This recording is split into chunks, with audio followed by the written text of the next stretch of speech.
You pathetic ass bitch, and he's Oh my god, oh my god. the f***'s wrong with her. Now tell the truth on that. Beg you to come see me. For real? You! Everybody wanna know? Yes, I did kill her! The shocking courtroom clips you just witnessed document the unhinged behavior of Mitchelle Blair. Take note of her insane outbursts, as you're about to see a different side of her in stark contrast to this public persona that she never wanted to reveal to the public. The following interrogation footage has never been seen before. That's how it is, this.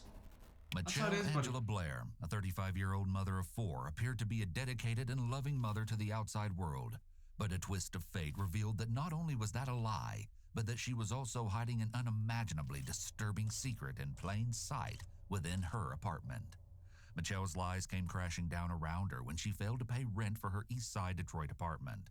She was eventually served a court-ordered eviction notice. On March 24, 2015, a crew arrived at her apartment to carry out the eviction, only to find out that Mitchelle wasn't there.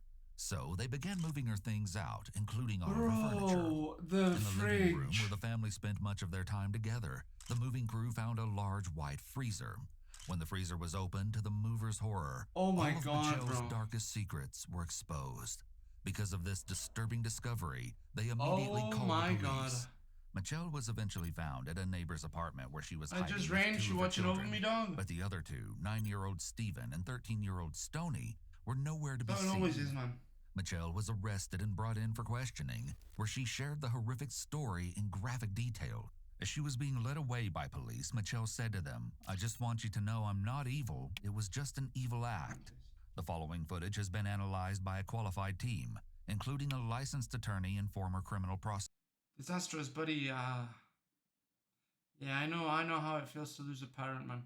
It fucking sucks.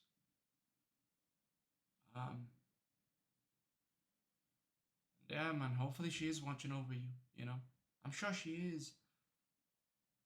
You just gotta fix your life up, buddy. You know, now you're on that surgery that you got overdue, right? You're getting that fixed, and it's a step-by-step thing, man. Slowly but surely, you know. I heard at first, but I ain't shit. I'm still on her life insurance. Dude, but the thing is, you gotta you can't sit on that money, you know. You gotta start making money too.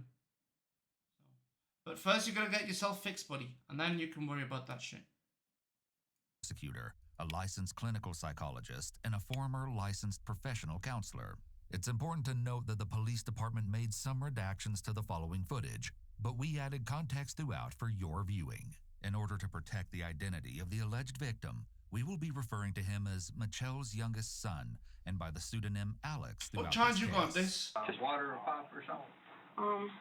Coffee? If you guys have any Vaseline, just small lips. I got no Vaseline. Just water then. Just water? Dry. Can I ask you a question? Is anyone in my being here? Don't tell me it's murder, bro, of a child. We're talking to her. It ain't felony and I'm not convicted. Oh, okay. We'll be right with you in a second.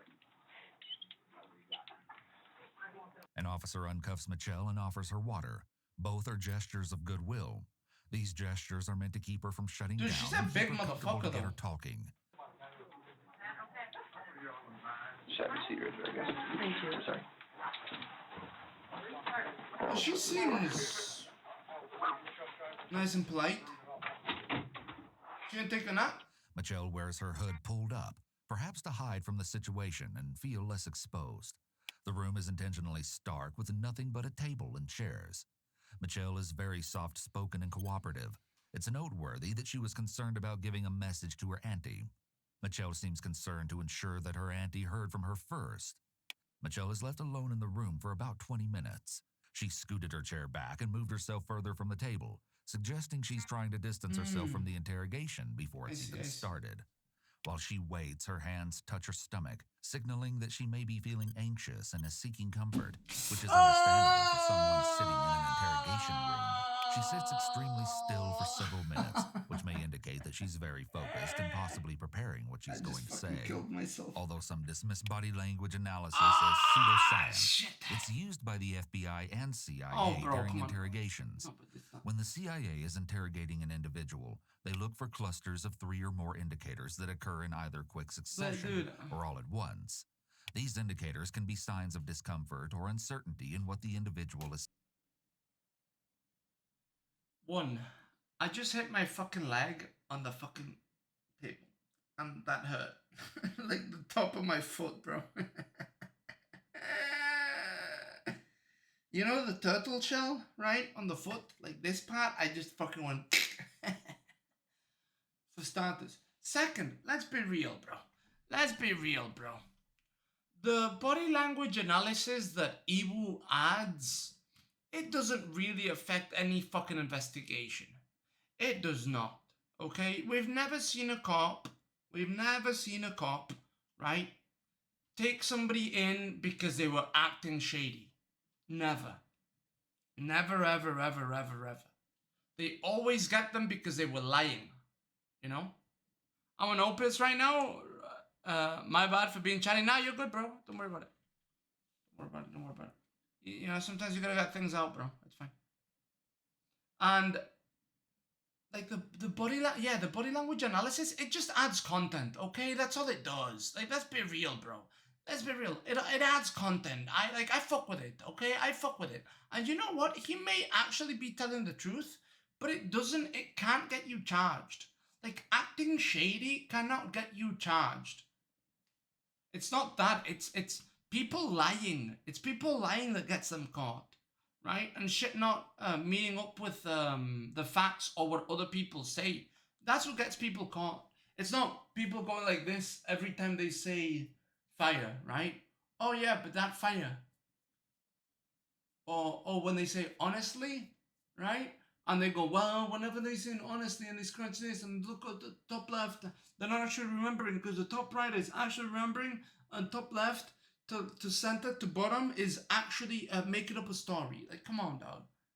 Stating, rather than indicators of deception. It's extremely important to note that you cannot detect deception through body language analysis alone. But they don't, but it's useless. Like, I love that guy, bro. Bro, that guy, I love that guy. He had like 6 fucking felonies too. This is the second time she's bro, whispered, motherfucker "I with love 6 you, felonies, Alex," which is the and then he name of her goes, youngest son. She may be feeling worried about when or if she's going to see him again. But boys laughing about shit. Yes. You're good. You're good. Disasters.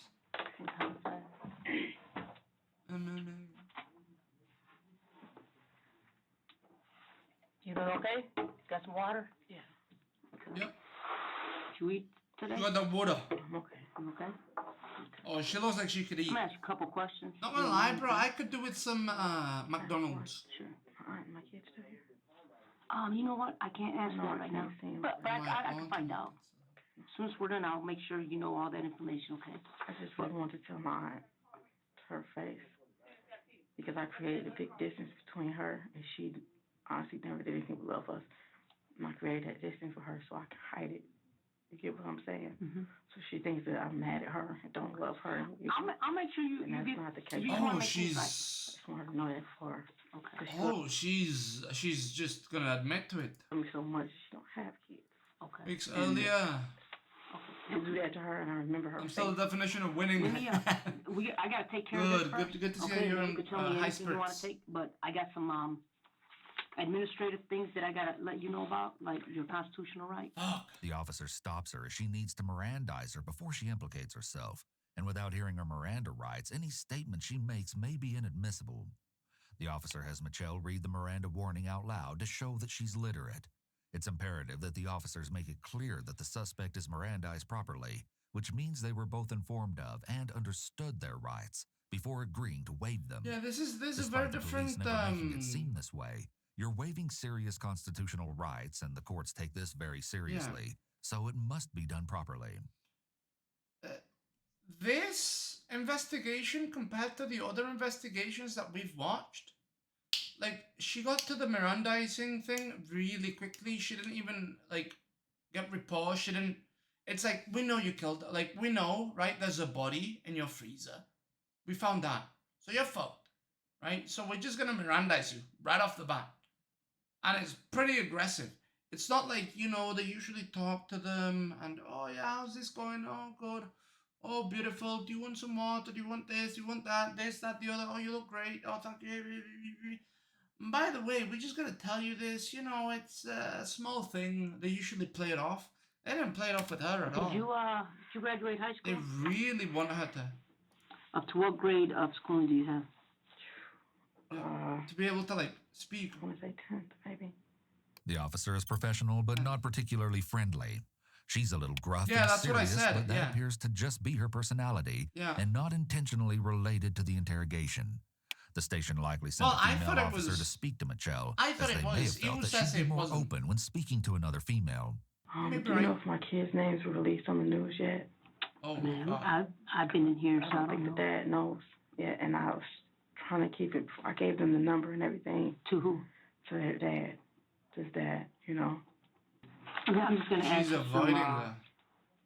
some quick No, questions Dr. Gauss, just no, about go tell us you want a plea about deal. you. No, even if basically. you want a plea deal, What's your first name? the attorney helps you out. Phil. M-I-T, M.I.?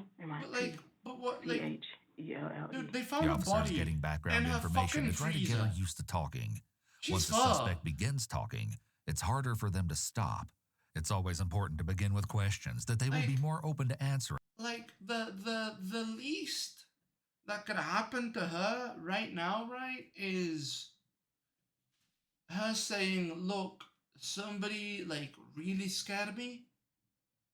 Like, I don't know, like, a gang came over and they said, hey, we're gonna keep this in the freezer, or I got involved with a gang or whatever, cartel, whatever, and we're gonna keep this in the freezer and you're not gonna say anything about it, and I was really afraid for my life and I didn't want to talk and I didn't want to, you know, and you guys found this. That's like the lightest shit she can do. She's fucked, bro. She's fucked. And like when I say implicating yourself with a gang is the lightest shit you can do, you know what I mean? Like she's so fucked. Instead of jumping right into the facts of the crime. This also helps to build rapport. The officer likely has most of this information already, but wants to get more specific details, and also wants to get a sense of how candid Mitchell may be. She may also be trying to ascertain her competency regarding criminal responsibility due to the nature of the crimes and the possibility that Dude, Mitchell and has they mental caught illness. her. They caught her because she didn't What color pay is the your hair? bills. Can you put your hoodie down? What an idiot. Okay. Dark brown. Okay. But you just put brown. Bring your hoodie down.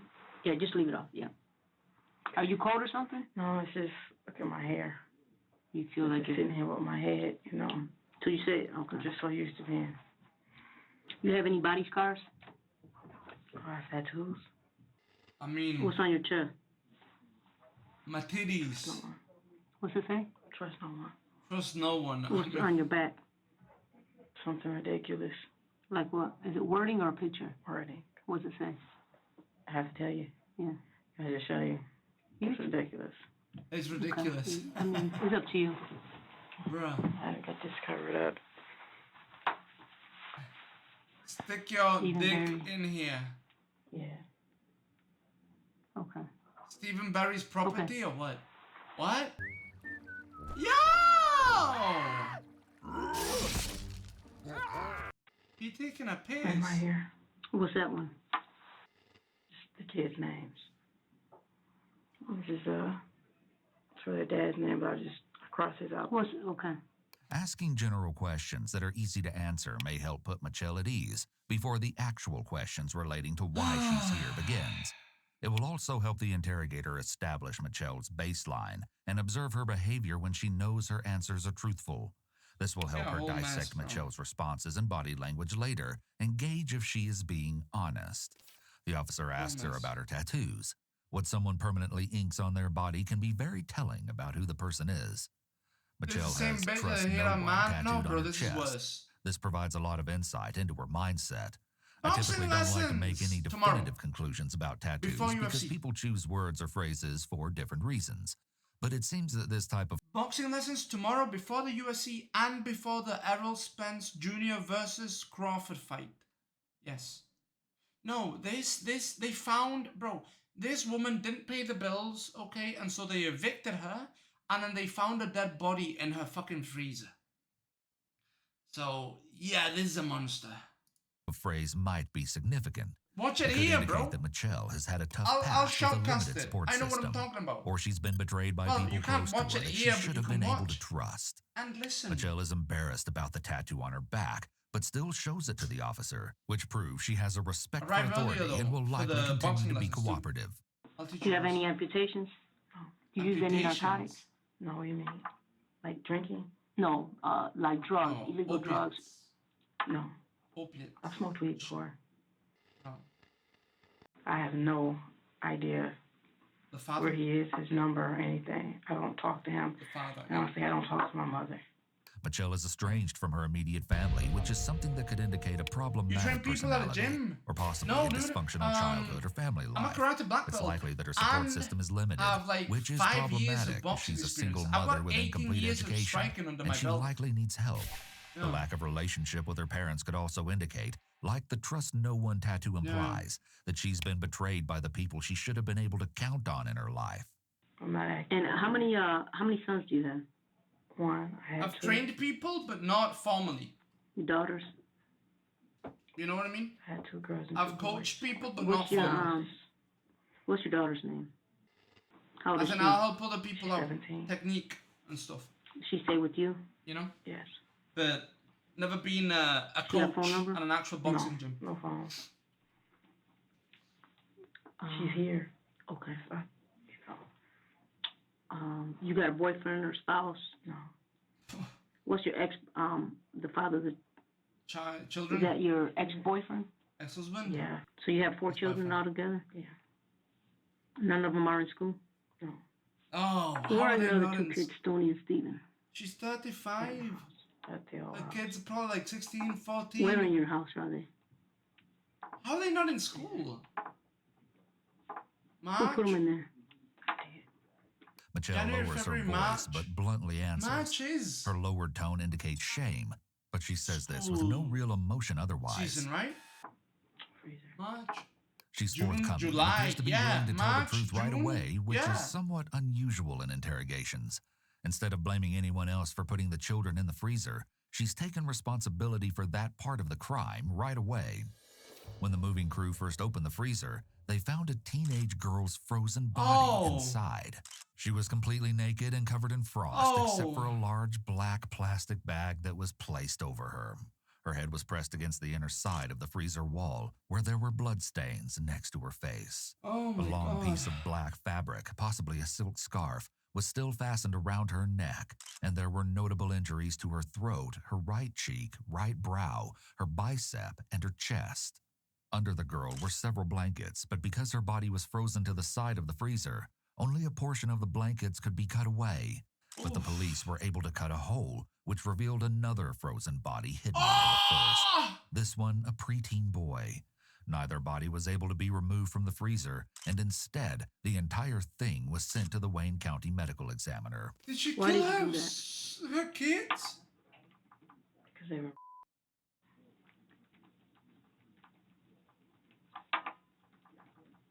Along with the other thing. When you say they, who are you referring to? Mitchelle alleges that 2 of her children, Stephen and Stoney, were inappropriately touching and assaulting her youngest son, Alex. It's important to note that none of Mitchelle's claims about Stephen and Stoney have ever been substantiated, and her allegations could certainly all be fabricated. Yeah. If this is true, this behavior is extremely disturbing, and why her older kids would do this to their sibling would need to be explored. Behavior like this shows signs of extreme trauma, mental illness, or is behavior that may have been done to them, as kids will often do to others what was done to them. Especially when it's 2 kids, right? One can be a bad apple. 2 of them. That's a bad tree, bro. You know what I mean? You can't have 1 bad apple, but if you have 2, that's a bad fucking tree, bro. It's a bad batch. Comes from the mother. It's extremely Father. rare for children to assault their sibling without them being victims of this kind of abuse themselves, especially when they're this young. Since Mitchelle's report of Alex being abused by his 2 siblings was never substantiated, this point in the interrogation could really just be the beginning of Mitchelle's fabricated story. Yeah. A story that she either knows is a lie, or She a killed story her own that she has children. convinced herself is true. Maybe Mitchelle is delusional. Maybe this fabricated story has helped her cope all this time with what she did to her own children. Delusions serve many purposes. Oftentimes, it helps the affected person escape a painful reality or cope with fear, guilt, or shame. Jesus fucking Christ. And I didn't find out it was going on, but it had been going on for years. Dude, she's gonna go for life. She's gonna go for life, bro. She's gonna be It a seems lifer. highly unlikely that if this were true, Mitchelle wouldn't be aware of this occurring. Yeah, that's why nobody the child found would him. have very obvious injuries. That's why nobody looked In for them. addition, this family all lived together with their mother in a small home, not attending school, and she wasn't working. It would be very difficult for kids to do the alleged actions routinely and for years without her knowledge. Yeah. Mitchelle is either extremely neglectful, in denial, or not being fully truthful about her awareness of this situation. Yeah, that's the death How did you become sentence. aware that he was getting? Well, I came home one day. It was basically saying, "Come look what you're doing." He wasn't doing it by the time I went in the living room, but she said, "Show mom what you was doing." So he had two little wrestle men. Mitchelle describes how her son was using the two dolls to show her the inappropriate things his siblings were allegedly doing to him, before moving on to the topic of when this first I happened. don't When think was this? kids do that. This was a I don't think kids do that though. I think, right, like psychologists can talk with the kids and like you know, the famous "where did they touch you" line, you know what I mean? But I don't think a child is actually gonna go and he's gonna grab a doll, right? This seems very fabricated. Grabs the doll and then goes, "He touched me here and here and he did this and that." You know what I mean? That seems very fabricated. I don't think a child does that. while ago. This incident didn't just I happen. may be wrong. When you say a while ago, was it a year, 2 years, a month? Around there, Around where? year or two. Oh my God, bro, they've I been don't there know for why 2 he years. acted it out like that. It's just I don't want nobody to think that anything's wrong with my son. You get what I'm saying? Because there's nothing wrong. No, nobody's making any judgments. I just want you to tell me if what he, happened. dude, Nobody's imagine passing if any Alex I know, made it it's like up. to read it, when they read it, they're not going to understand. Like, No, listen. That's why I want to record exactly what you tell me, okay? So nobody's passing any judgment on your son or on you or anybody. Oh, Okay? We just bro. want to know what happened, okay? Okay. So just feel comfortable telling me what happened. I want you to make nothing up or think about how it's going to look. I just want you to tell me so we can help you, okay? And we can help your son if he needs it. The officer tries to ease her concerns about how this will sound, so Mitchelle continues to talk and is as honest as possible. Yeah. She frames it by saying they want to help her. However, the officers are not there. Yeah, they don't want to help Mitchelle. her. They'll help the kid. Mitchelle but- sounds a bit more distressed here. She's more emotional now than at any other point throughout the interrogation so far. And after he told me, he said he came in his face, and I said, "Anybody do that to you?" And he said, "No." And then he put his head down and he said, "Yes." I said, "Who the you know what I mean?" He was upstairs. Yeah. So I went upstairs I was soulmate, with- but And I asked him, "Was you your brother or your effing brother? Was you your brother?" And So you asked somebody did that to him. yes. So What I'm did he like, say? "Why are you playing like that?" I told him that's nasty as hell. "Why are you playing with that?" I said, "Did somebody do that to you first?" He said, "No." And he had his head on and he said, "Yes." And I asked him who, and he said, I just went straight upstairs with him, well, all three of us. And I'm asking, and he said, "No, he's lying." Like, "No, I'm not." listen, I'll also say this, bro. Kids do weird shit. Sometimes.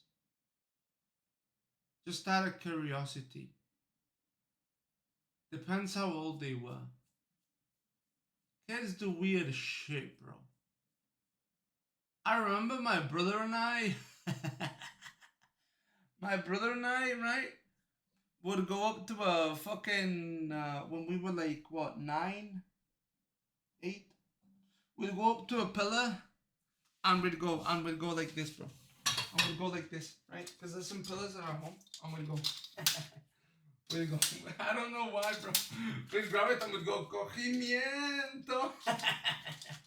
Which is like, we're fucking, right? Like, we would bang the pillar like this. We would go like this with the pillar, right? We'd grab the pillar and we'd go.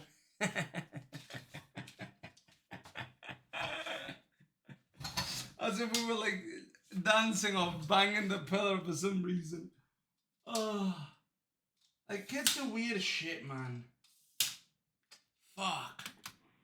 You know, so I'm looking at the both of them. And I said, Must have been a hot pillar. Now we do it to every pillar. we would do it to every pillar and then we'd run. And then we're out running. And then we would also say, my mum would shout at us, don't swear, don't swear. And my brother and I would go, shit fat dick. And then we'd run. Cacapel penny. And then we'd run, right? Yeah, we'd say, shit fat dick. And then we're running, bro. My brother and I are running. And my mom's like, no, stop swearing. And my brother and I,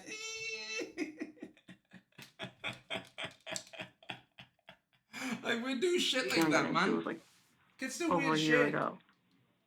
He had to be quiet about all this time. So when he's telling me, he's getting loud. He's like, yes, he did. Yes, he really did this to you. Why didn't you tell me? Because they said they was going to kill me and beat me up. I told him to tell me the truth before I beat the hell out of him. And he says, well, I hung on him, but that's it. I humped him. He said, no, it's not. I just remember walking out the room.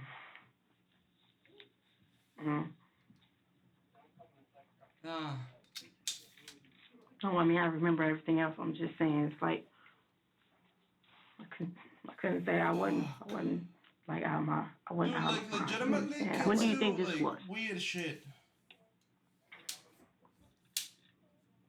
I don't mean anything by it.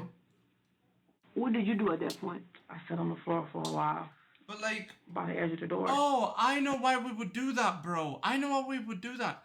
My brother and I, right, we used to watch Discovery Channel, bro, and we used to watch the Animal Planet, right? And we'd watch like the giraffes get on top of another giraffe and stuff. Because back then they used to show you stuff like that, you know, on TV for animals. I think my mom, right, when she was trying to talk to us about sex or something, like my brother and I already knew because we had seen so many like TV shows, right, for just animals. And so we'd grab the fucking thing, the pillar, and go like that. Animal Planet. Yeah, Animal Planet was good, bro, back then. Yeah. Yeah, like Steve Irwin and shit like that. I think that's why we did that. And then my mom would be like, what the fuck are you guys doing? And my brother and I would run.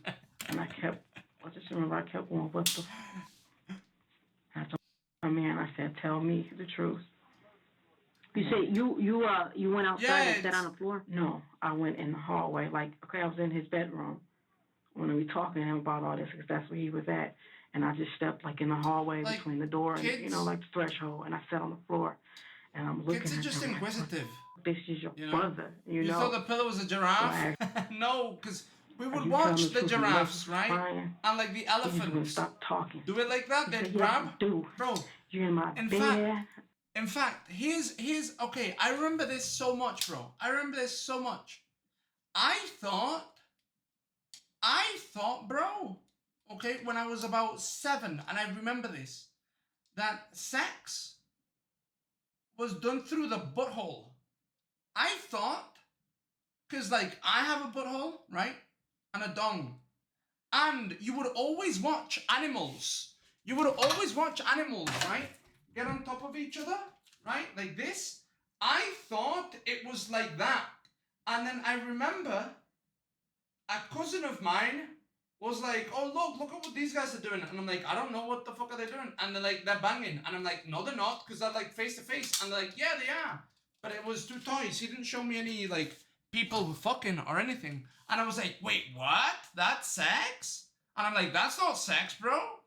That's not sex. I've seen the elephants, bro. I've seen the giraffes. That ain't sex. I've seen the dogs on the street, bro. That ain't sex. I thought it was doggy style. I thought all sex was doggy style. Until I was like, yeah, 7, 8. Right? And a cousin grabbed like a Ken doll and a fucking Barbie doll and put them like this. Right? Put them like this. And I was like, I don't know what that is. And he's like, that's sex. And I'm like, no, it's not. This is. And he's like, no, this is. And I'm like, no, it's not, bro. This is. I've seen Animal Planet, bro. And then my cousin's like, maybe they lied to me. Yeah, like, kids, you know. Kids are inquisitive, man. But they did this to him every day, every night. What did you do after that? Did you take any physical action towards? Not just shit. It is possible that they did do that. And then I just closed the door. I don't know what to say. Believe you know how the children are born? Yeah. I took him downstairs because he was telling me more and more stuff, and it was not making sense. Yeah. It's just part of life. I got through telling me everything. I went back upstairs, and I opened the door because I fully believed him, and I know that's what he had did.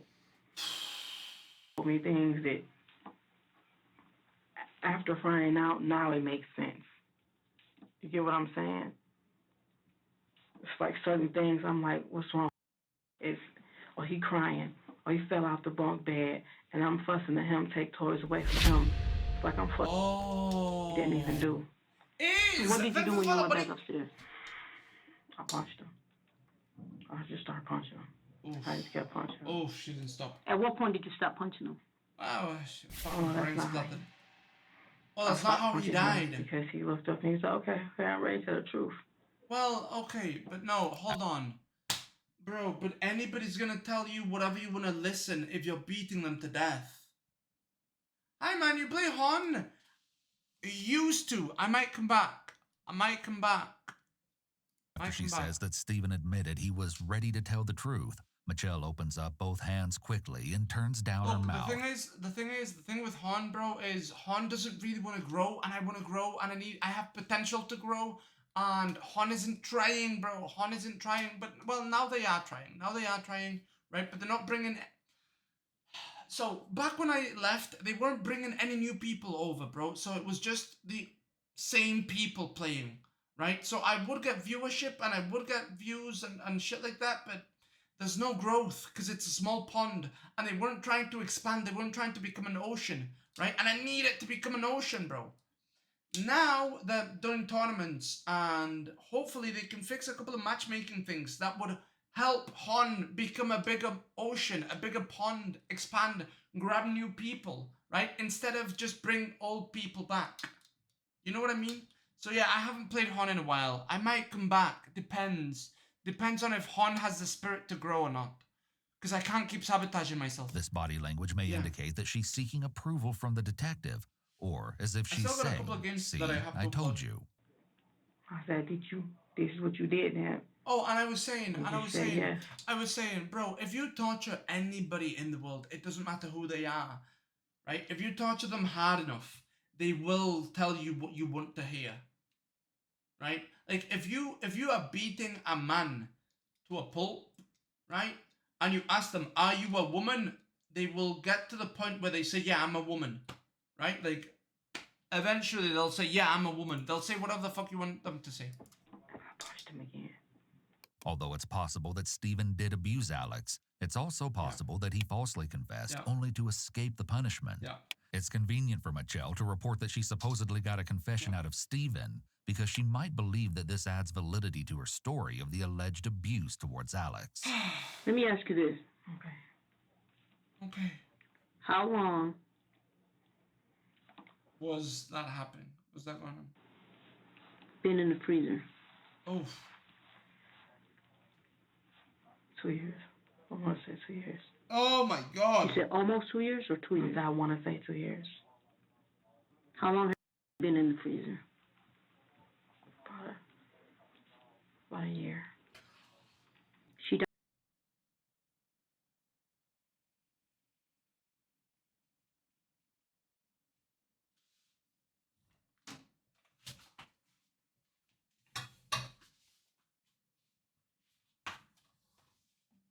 I can't, dude. She killed 2 of her children a year later, bro. She didn't even kill them at the same time. Bro, she killed one child a year later, then she kills the other. What the fuck? Dude, imagine being one of those children. Hey, where did my brother go? Imagine, dude. Did she kill her because she found her brother? Died when? On May 25th. Oh my god. Of what year? Last year? Oh my god. It would have to be. I'm just a blur. This was apparently her daughter, who Mitchelle stated died May 25th, but was unable to recall the year. Mitchelle then said that the other child was killed August 30th, 2012. Despite it all being a blur, she was ultimately able to remember the dates. It's shocking that no one reported either child missing, and shows the isolation these children must have been living in for no one to notice they were missing for so long. Mitchelle must have been lying about where they were, or they had very little, if any, interaction with other people. One of her neighbors eventually came forward to speak with investigators, and she explained that Mitchelle told her she'd made Stoney and Stephen move away to live with their aunt because they'd been doing mean things to Alex, such as taking food away from him. As well, one of Mitchelle's friends was interviewed by police, and he stated that any time he asked about where Stoney and Stephen were, Mitchelle told him that they were upstairs in their room or at an aunt's house. According to Alexander Dorsey, the father of Stoney and Mitchelle's surviving oldest daughter, when he asked about Stoney, she also gave the same answer, that she was living with an aunt. Apparently, these explanations were enough to keep people from asking more questions about where the two children were, because no one seemed to realize they were gone. How did you... Oh my god, bro.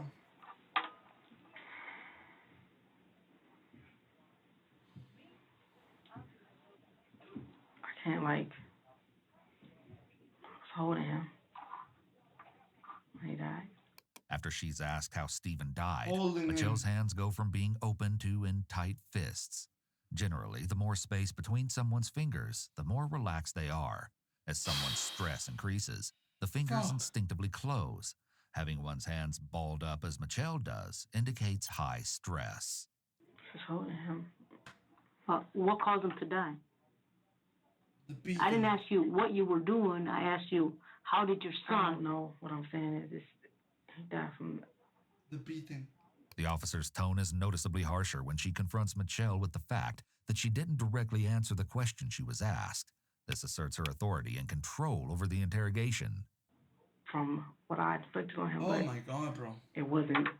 He didn't die right then. You get what I'm saying? That's what I'm saying. I couldn't tell you specifically what happened inside. So you it say took a you while for him inflicted to on him. What fucking did die. you inflict?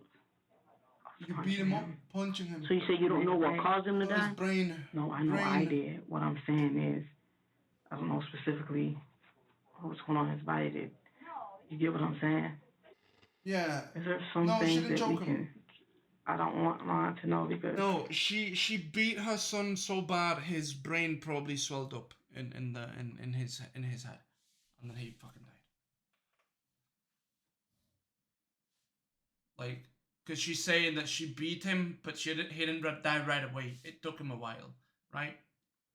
And it happens to like boxers. They get hit so many times, their brain starts to swell.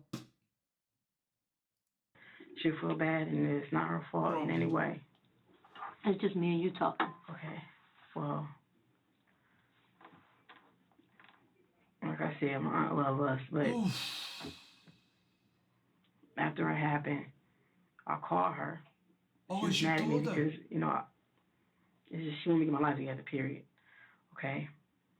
So I called her and I asked her if anything happened, you know, would you take the kids? She was like, Angel, you've always leaned on me, which I do, and she's tired, you know what I'm saying? I'm tired of kids, that's definitely not. Bro. She's saying just get yourself together, you know what I mean? Mm-hmm. And I don't want her to, like, hear that and think, oh my God, if I wanted to tell her, but I'm like... What did you want to tell her? Everything, because, you know, she was a cop. She's the first person I called, and I couldn't even say it to her. The officer is relatively non-responsive to Mitchelle.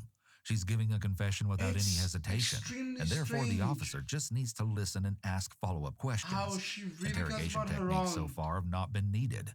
Most suspects are not this candid about their crimes, and at the very least will try to claim the killing was an accident. The officer's trying to refrain from any reaction to what she's hearing so that Mitchelle doesn't feel judged. I mean, I hear what you're saying, but you still haven't. I asked you the question: how did your son die? Okay, so you did something. I need you to tell me specifically what it was. So you just punched him? Like just punching him to keep him at, yes. The officer tries to get Mitchelle back on track as she's not making much sense and seems to need to be redirected back to the relevant issues. I mean, what did you do? You punched him? Basically everywhere. Oh my God, bro. She beat the living fuck out of him. I choked him. Literally. She With your choked him. hands? Oh well, Yeah. Naked. That's not how he died. That's not how he died. What else did you do? I'm saying, you get So what I'm you saying? punched him everywhere, you choked him. What else? She fucking... I mean, you want to come clean, right? You want to get this off your chest. It's just me and you talking. Okay, nobody's here to judge you. I am. I know, it's just... I am. Painful. Is it painful to you? No, it's evil. It's evil what you did? Could I join the Cuban Is it stream? evil? Yeah. Okay, so you're judging yourself. When the officer sees Mitchelle freeze up, she tries to get her talking again by making it seem like this is just a conversation between She the said two a of fan them. favorite is joining, In but it's not reality, you. it's being recorded But watching and will be shown evil, to bro. judges, I don't know lawyers, if and jurors if necessary to obtain a conviction. The officer And it's gets a her good to one. admit that what she did was evil, I don't know if I want to to show go and Mitchelle raise understands right from wrong. and then get kicked. This is a legal requirement to be held criminally accountable for one's actions. Hold on, what love show is him. she doing? You love them, okay. Friends. But Hold what? on. Man. Hold on, I'm sorry. Hold on. We trying to grow. Oh! Just FYI, I said you're my fan favorite. Based. Yo, Kruda, you gifted subs, but you aren't a sub. What the fuck? How the fuck are you supposed to do MDBL, bro, on people? I have 30 slides prepared for this. I don't buy my own. Giga chat. Alright. Alright. We'll see later. We'll check on her later. Know. Anybody who know me know about my kids. And that's It's not like I got ads. And then turn around, all this time I'm keeping y'all away from everybody else. And it's y'all, it's like amongst yourselves. There's no other outsiders. There's no outsiders that ended up hurting y'all. And that's the one thing I've always been worried about in my life. Because that's what happened to me. That's why I don't talk to my mother. You know? They didn't do anything when shit happened to me. We're gonna get to that, but I need you to Bro, take it off she your killed chest. her I need you children. to tell me what you did. You told me some stuff, but She killed 2 of her children. Like, A year apart. Right, hot water. And stuffed them in the same fucking refrigerator. And I did like this, and I stood him in there. in the hot water. Yeah. Now, And then he got right back out. Did you run the hot water first and then dump them? What do you mean? How? I grabbed him in the bathroom, and I was still talking to him. And then I'm asking him, like, why are you doing? He said, I hate him. And it's, okay. We're just talking about it, and I got the hot water on. And I'm still talking to him, but it's like I'm threatening him. And I didn't plan on doing it, but I did it. It's like, I can't explain to you. So you turned the hot water in the bathroom, in the bathtub? Yes. And if you don't tell me everything, and tell me exactly why, and just everything, like what you've been doing. Did you put them in the bathtub? I stood him up in there. You stood them up in there? Yeah. So got really messed up. It was basically a rotation of that, punching him. Oh my God. She was torturing her child. How long did that go for? In total, after I found out, he was in there 4 or 5 days. And I made him stay in his room. I took him food because I didn't know what to do. So I called my aunt first to see, but I ended up, I guess, checking out, and I didn't tell her. She knew nothing of what was going on. Mitchelle admits to premeditation and how she harmed and burned her. Kira, you and me, bro. At this point, I take my gun out and I shoot her, bro. Like...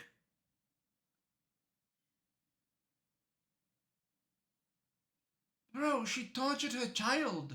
Left him in there to die. His brain probably swelled up. Her son over a number of days.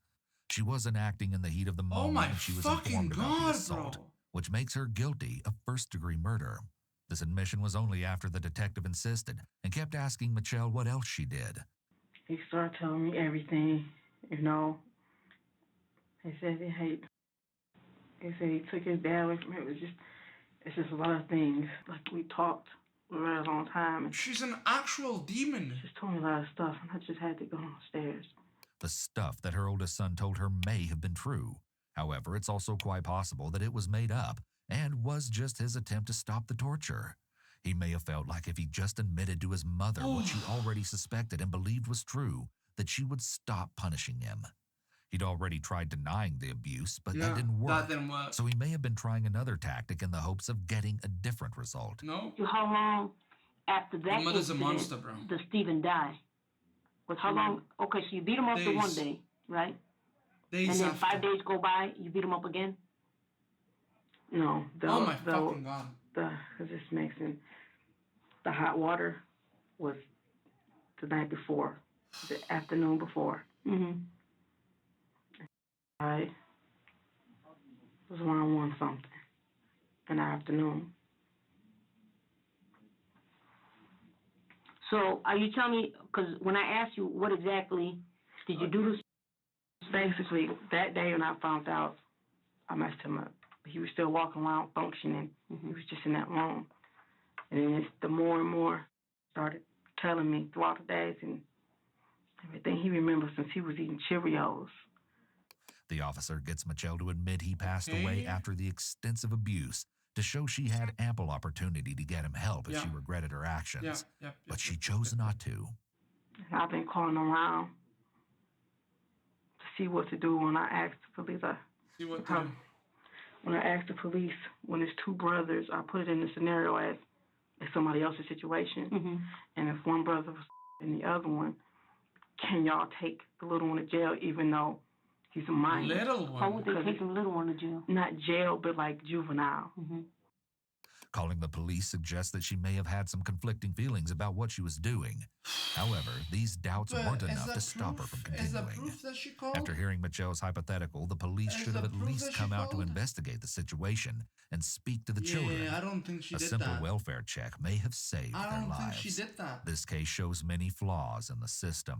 Wait, but And maybe she sadly, didn't this do isn't that. the only example of a missed opportunity to save these children's lives. Back in 2005, the Michigan State investigated Mitchelle for allegations of child neglect. At that time, her eldest child would have been around 5. The claims of abuse must have been somewhat substantiated because Mitchelle was referred to counseling, but her children were not removed from her home. Oh, I'm trying to get a timeline here, because you do these things to him, right?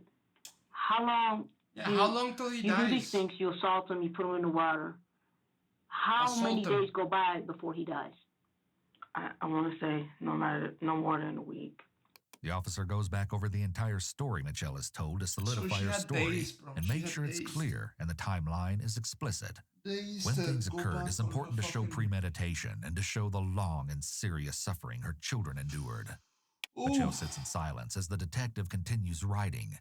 At this point, she's sitting with her head down. Give her the child. Maybe the emotional exhaustion of the interrogation is starting to really set in. Yeah, I give her the child. So you said the first day you punched him several times. The second day you didn't touch him. She had many chances. But the third? The second day I was like throwing up and was really, I had been drinking vodka, like from the first day period, and I basically couldn't get up. You say you was throwing up? It's like when I get up, maybe I would have went back in there, but... Did you say you were throwing up? Yeah, the only reason I didn't go... I'm beat the child honestly, again. only reason I didn't go back in there the second day, because every time I got up, I'm throwing up, and I'm sick, and But then the third, the fourth, and the fifth day, you continue. The following days, you continue to assault them. Is that correct? Drinking. But did you continue? Yes. Okay. What did you do? The same thing? Fuck's sake. I was going back for just punching him, basically, and choking him. Typically, when these sorts of horrific crimes occur, the perpetrator is often under the influence or had been using substances close to the time the crime occurred. She also said she was throwing up the second day of the abuse, And the only reason she didn't continue abusing her son the second day is because she was feeling sick. Yeah, and it was like, this is how it went. Like, I'll talk to him for a second, and he'll say something. Dude, it's so And bad. I'll start punching him. That one child And died I'll stop. 2 years ago, and then And I'll the other start one talking to died him a again. year ago. You know what I mean? Like, And then it's like no answer two he children gave. died a year after each Who other, witnessed this? and nobody said anything. Stony. And who else? Nobody said anything. Downstairs, but she witnessed. Nobody knew Sony. for a whole fucking year, bro. Yes, well, it was downstairs, but you mean me doing this to Steven? Not the dad, not the aunt, not the grandma, Yeah. not the... Yeah, she saw me punching him. Saw you punching him? Oof. Yes, both of everybody. It wasn't the first day though, because I had told her to go downstairs with the girls. But at one point, yeah, they did. Everybody saw that. Mitchelle now admits to someone witnessing her assaults on her son, which will be useful to corroborate her admission. If the witness was a minor, she'll also be charged with endangering the welfare of a minor. A child witnessing abuse is extremely damaging to them mentally and emotionally. Yeah, fucking At what kill her, point bro. do you put Steven in the Like, freezer? just They died. hang her. When I came back in the room, he says, Hang her. I just throw up. Say that again? So I, like, He said, came back I home, have to he said, throw I have up. to throw up. So I walked into the Oh, bathroom. yeah. He didn't throw up, and he said I had to poop. He didn't poop. So I just took him back in the room, and he laid back down. And his breathing it sounded weird. Yeah, his brain was was just- fucked. And I put my hand right here on his chest, and Oh, fuck off. his heartbeat was like, And you didn't call it anybody? was crazy. I put my ear up to it, and it was like, And she didn't call anybody? he's just like, he's going like this. Yeah, he was fucking dying. So he was fading out? And I tried to Ah, CPR on fuck him. off, bro. You didn't try to do CPR on him. You beat the living fuck out of him one more time. You fucking piece of shit. Don't lie to You me. tried CPR on him? Don't lie to me. While he was still alive? No, when he Don't lie to started me. looking like that and Don't started lie to doing me, that, bro. So I he, didn't did he feel stop it. breathing when you tried No, CPR? he stopped before that. So he stopped breathing and you tried to I'm do looking CPR? at him and he's going. Okay. And So I what didn't did you hear do? it no more. So I'm just looking at him like, oh my God. And then, like, the food I had gave him, I had to feed him, actually. He told me his stomach hurt and he didn't want to eat. And I'm like, you're going to eat, you know. This was the night before. He said, have some pizza or something like that. And I'm like, no. I actually told him, you can't have no pizza. So I'm giving him a little healthy choice. Oh, go fuck Smart yourself, choice bro. is beef stew. No. Healthy choices, bro. I just know I was trying to do that. And I smelled it. I saw carrots. Is this the beef stew? I saw it. Interestingly, Mitchelle appears to be especially triggered by remembering the smell of the beef stew. Smell can be an important part of memory. Mitchelle has appeared detached while recalling most of what she did to Steven, but the sensory experience of this specific memory may have been difficult for her to push away. Her hands Yeah, reach up toward her face, it's very which is likely disturbing, an buddy. adapter Great, I behavior understand, but signaling it's very stress. disturbing. At that point, he stopped breathing. Yes. And what did I do? Yeah. I just closed the door and sat there with him for a while. So you didn't try to give him CPR or you did? Oh, after he was gone, after I'm like, After- nothing is happening. Okay, so he stopped breathing at some point. Started to get, Did you ever give him CPR? yeah, I'm like, I don't When know how did to you do do that? it, and I never. So you never did stopped give him breathing. CPR because you don't know CPR. What do you mean? You told me that you gave him CPR. You're not listening in. That's what I'm asking. I want you to tell me. Bro, Okay, why? it's Okay, like- hold on, Mrs. Officer. Why are you pressing her right now? Hold on. She hasn't even talked about the second child. That's a second fucking story, bro. She just got done with the first story. There's a second one. When I went to We blow just got finished watching Rocky 1, bro. Now it's Rocky 2. Jesus Mouth. fucking Christ. That's what I'm saying about the soup. Mm-hmm. right on his nose. Oh, So it came out of his nose. I took it as, you are still breathing. So I'm doing like this. And then I heard something, I'm like, that's right. You know, I'm like, get up. Yeah, up. When I'm doing like this, it's making, I don't know, bro. I can't explain it. It's just making It happened a year after. She you killed know? kid number 1. The officer is now trying to year after she ascertain killed whether or kid number not 2. Mitchelle made any efforts at all to save her son's life. Did you call for medical assistance? After he died? No. After I stopped trying to do that, I just said Stuffed yes in to him wall, and I was just looking at him. Stuffed Why him in the not? freezer. Because I didn't want to get Why caught. didn't you call for somebody? Because I didn't want to get caught. That's why. How did Stoney die? My kids. Stoney, I meant to do it. Excuse me? With Stoney, I meant to do it. With Stoney, I meant to do it. I can't even say it was an accident, but it's not. If somebody dies from what you do to them, then it's that. But Stoney, I did mean to. Mitchelle admits that with Stephen it was an accident, but she verbalizes awareness that Stephen died because of what she did to him. Her actions show at minimum a complete reckless disregard for his life. She also admits she meant to kill Stoney and therefore has implicated herself for first-degree murder. Once she'd already killed one child and gotten away with it, killing someone else all the may kids have felt apparently easier. saw her beating After she the other admits kid. that she intended to kill Stoney, Mitchelle looks away and then looks down, putting her hand on her face. This body language likely reflects that she was feeling guilty and didn't want to see the detective's face while she was making this confession. Stoney was the one who told her that her brother was like touching the other kid. Stoney was the one saying, look, he's playing with dolls weirdly. Her whisper could indicate that she is ashamed of what she did. And then she went up to the kid and she said, well, why are you playing like this with the kid? Put some clothes on him? And What with did you the do? dolls, Just put him in the and he freezer as he said was? that's what he did to her.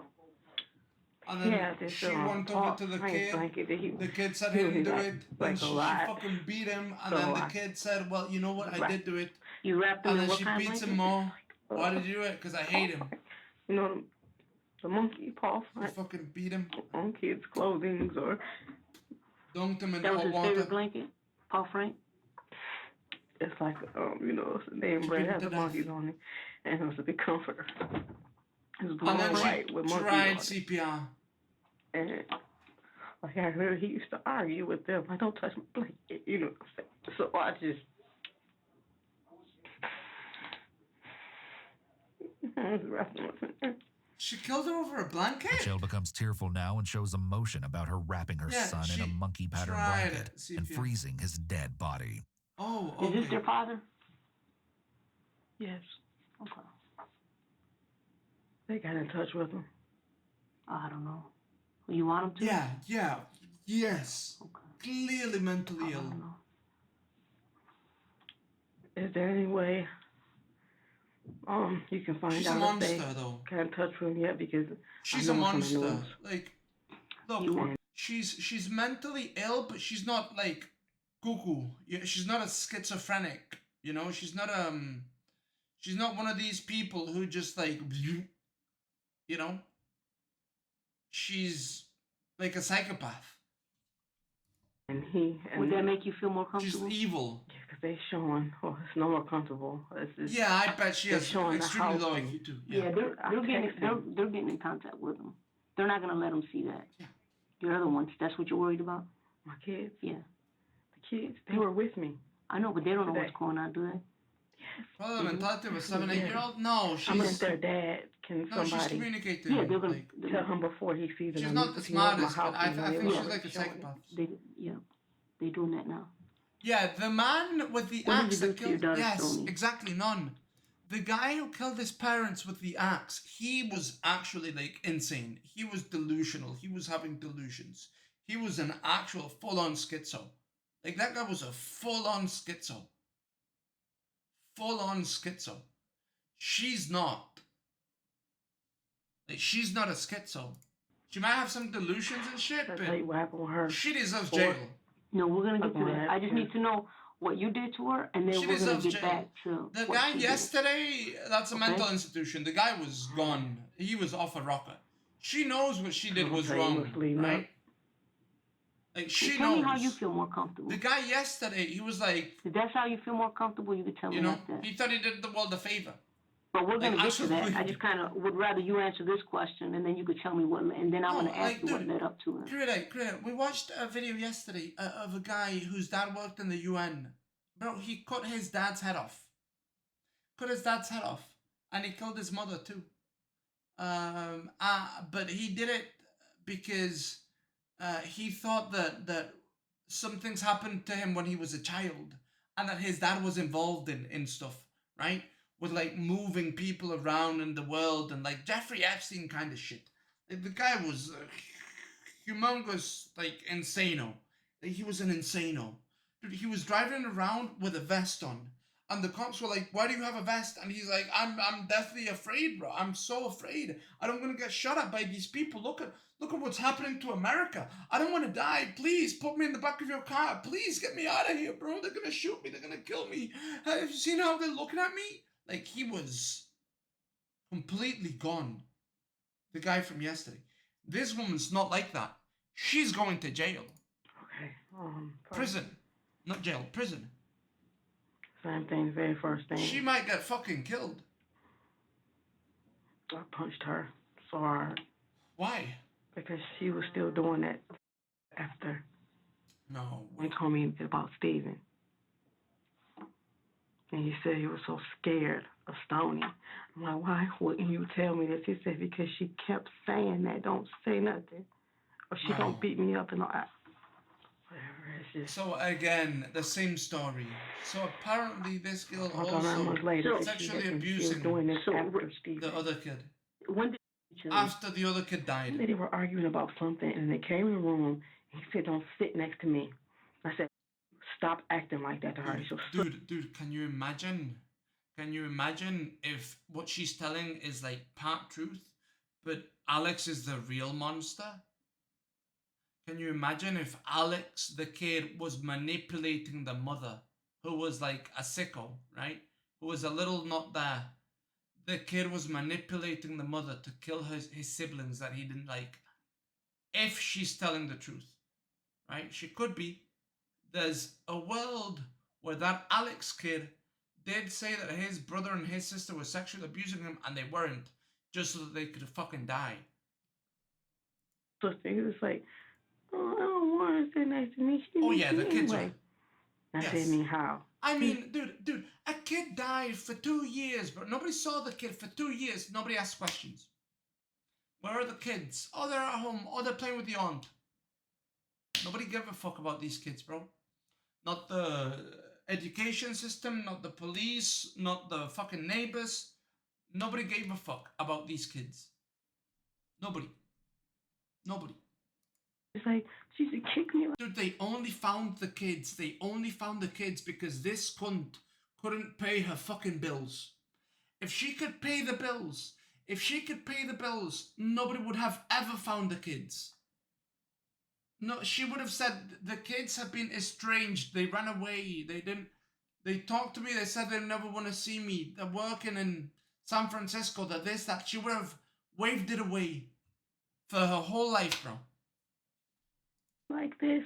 Yeah, there's probably thousands of kids. I'm like, so why you never tell me? In this situation. Then he started saying my diaper. I don't know. I'm like, what do you know, it started off with Stoney. And I ended up telling me Stoney was doing that to Steven first. See what I'm saying? And I looked at her and I'm like, you sat here. We talked. We all talked to Steven together.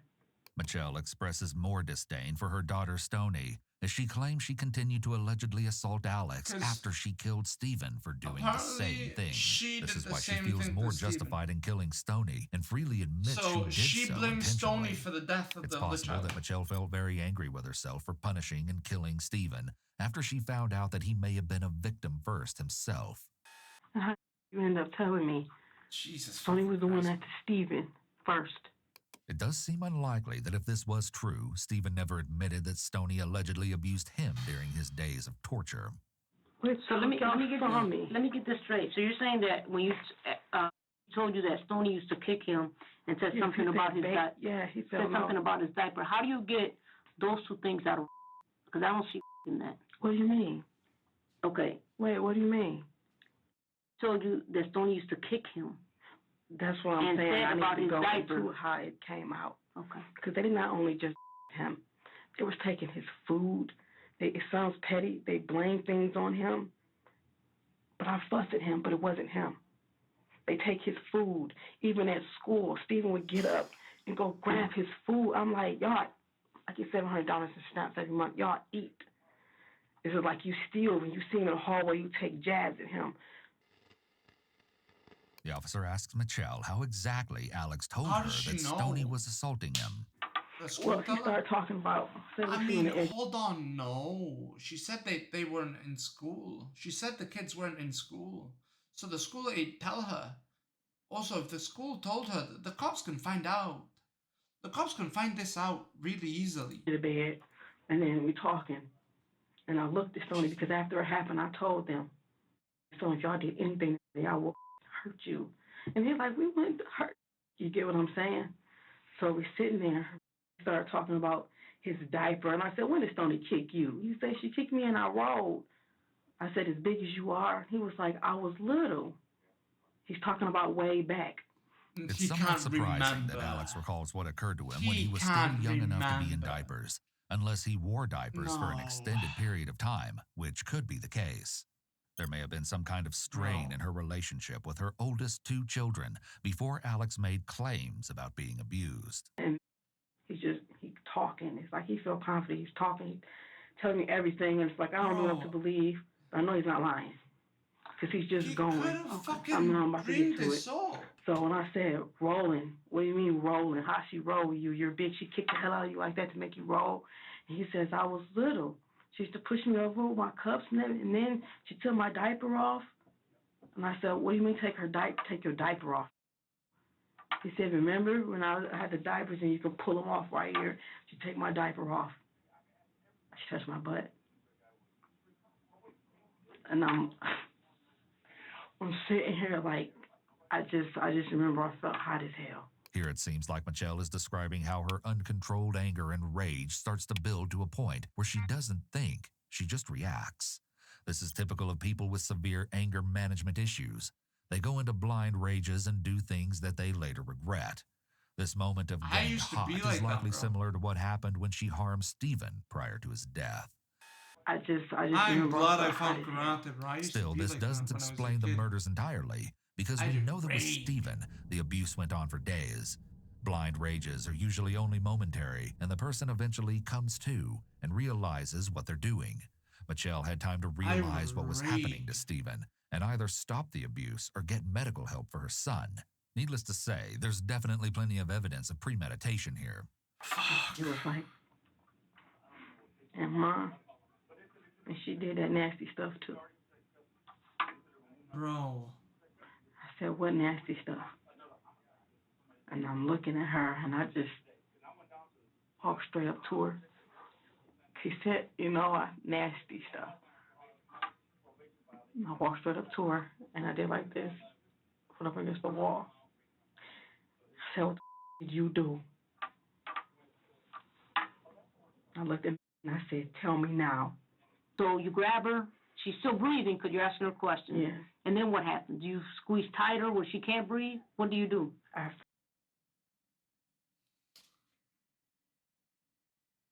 don't know if she's lying. She doesn't seem delusional. And her stories seem to make, sense. Even when she said she gave the kid CPR, she tried, right? She gave him CPR. She didn't lie. But the thing is was the kid telling the truth? Or did the kid just notice, oh yeah, if I say this, I'm good now? So he told me that it was she just slammed her. So you grabbed harder? Not grab. I just got it. I already had a good grip. So I did like this, you know, you sling somebody down. Or she So at the invented. stairways there, She I might have just threw her invented down. it, but she doesn't seem to have invented any other I things. kicked her. She got up, was backing up, She probably got anger management shit, and I asked her, like anger issues. "Oh, have you been doing this to him too?" And she's like, "Yes." If she was doing that to Steven? Yes. Did you do this? I'm looking at her, and then that's what kind of f***ed me up because Steven was always an arm baby. People was like, "Oh, he hangs What on did your she say? shoulder." Sony, she said yes, because he was right here saying, telling everything basically. Mitchelle admits that she choked Stoney while she confessed to the alleged assault. This makes it hard to judge how reliable the confession is, because she would have been fearful for her life at the time. At what point do you kill Stoney? Bro, kids say some fucking weird shit. Kids lie, bro. Stoney in the head. With what? Yeah. It's like this little stick. What was that? It's like a stick. Mitchelle takes a few Kids long lie pauses all before the responding, time. which Bro, isn't her normal. I used to tell my brother that I watched a football match, okay, with Ronaldo and fucking Figo and Cristiano Ronaldo. Oh no, not Cristiano Ronaldo, and Roberto Carlos, where they played 6 versus 11, and my brother would believe me, bro. You know what I mean? Yeah, my youngest said she got to ride a unicorn. Yeah, like kids say weird shit all the time, bro. I know, bro. I remember. I used to lie, and my lies would get more and more and more and more and more and more things. And I still do it now, but now I don't lie. Now I just tell a story. You know what I mean? But I do it in the same way that I used to when I was a child. But my brother let me get away with it. My parents let me get away with it, right? But like, for example, I remember, right, going to my brother. My brother was in the bathroom and I was like at the door telling him, bro, about the football match I just watched. And I was like, dude, it was incredible. They jumped like 6 times. They did fucking chilenas and then they headed it and then he headers it and then he kicks it. And then he does a flip around the fucking thing and he kicks it like this. And my brother's going, holy shit. And I'm like a 6-year-old kid, bro. I'm just lying through my teeth, bro. But I'm cooking up a story. And my brother's like 8. And my brother's believing me. You know what I mean? And like when I was 6 and my brother was 8, he told me, hey, you know what Central America is? It's a bridge. And so for the longest amount of time, I went thinking that Central America was a fucking bridge. You know what I mean? Like, kids say weird shit all the time, bro. Kids just fucking lie, bro. Like, what the fuck? Dude. Jesus Christ. And you know what, dude? I actually, when I was telling you guys that shit, and I was remembering myself telling that story to my brother, like, I actually did realize I haven't grown, bro. I'm still that kid. I just lie. Hey, Minnie, what do you do? Well, I mean, I do crime. What kind of crime? Well, all sorts of crime. Like, bro, I don't do crime. I'm never wrong at anything. But if you ask me, I'm gonna say, yeah, I do a shit ton of crime, bro. And then when Grace asks me, what's your favorite type of crime? I go, well, you know, my favorite type of crime, I go to children's schools. And then I steal their backpacks. I haven't gone to a child's school since I was like 5 years old, bro.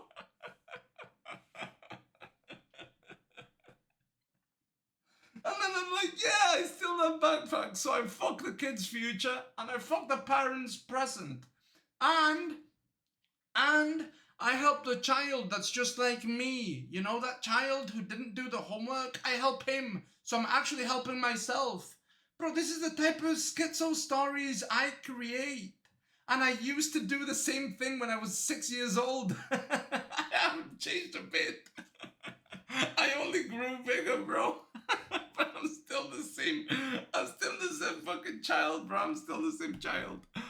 Oh my God. It's just now I'm better at letting people into the joke, you know? Now people know I'm just joking instead of people thinking I'm lying, right? But in reality, when you tell the story, when you're joking around, you're lying, right? Like, you're lying. It's a lie. I don't do crime, but but if you get me on a show and you ask me, I'll be like, yeah, I do crime.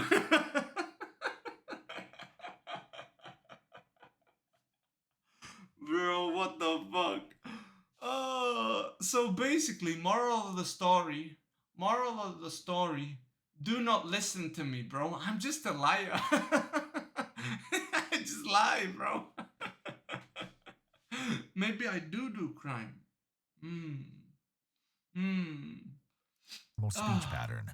She struggles Jesus to say that she Christ. hit Stoney on the head. Yeah, or you maybe can't she listen to hesitated because she was kids, trying to bro. remember what happened. Big Hitting fish. Stoney in the Exactly. head with a stick is a felony Fucking assault. exactly. As she's using I'm a weapon to storyteller. assault I her. always have been. Just a wooden stick? Yeah, but it's But thick, kids you know are what I like mean? that naturally, man. Kids are About this inquisitive. long. So I had a mind like this. And while I was talking to her, when I'm looking at Your her, mind I didn't was grow. asking her, I'm still just as dumb, tell mom. me the truth. She just came out. She was like, hurry, Phil. I couldn't. Jesus Christ. So I'm hitting her in her head, and I'm like, he was a baby. How big was it? About that big? About this. It was blue. Bro, she hit the kid with But they this. started talking for a minute, and she was just quiet over here. And I just turned around and looked at her, and I went back to her. And I punched her again. And she's a big motherfucker. And One punch from and I her. just, same thing. And when I So told her to he go in tells the you room- some more stuff, you punch her, and then She's you a tell her to go to her heavyweight. room? Yes. No, I didn't just punch her once, though. You know Oh what my I'm saying? god. Yeah, she Went off beat the for a while. living fuck out of her. Mitchelle offers details that the officer doesn't ask for. You know This what? shows that You know what?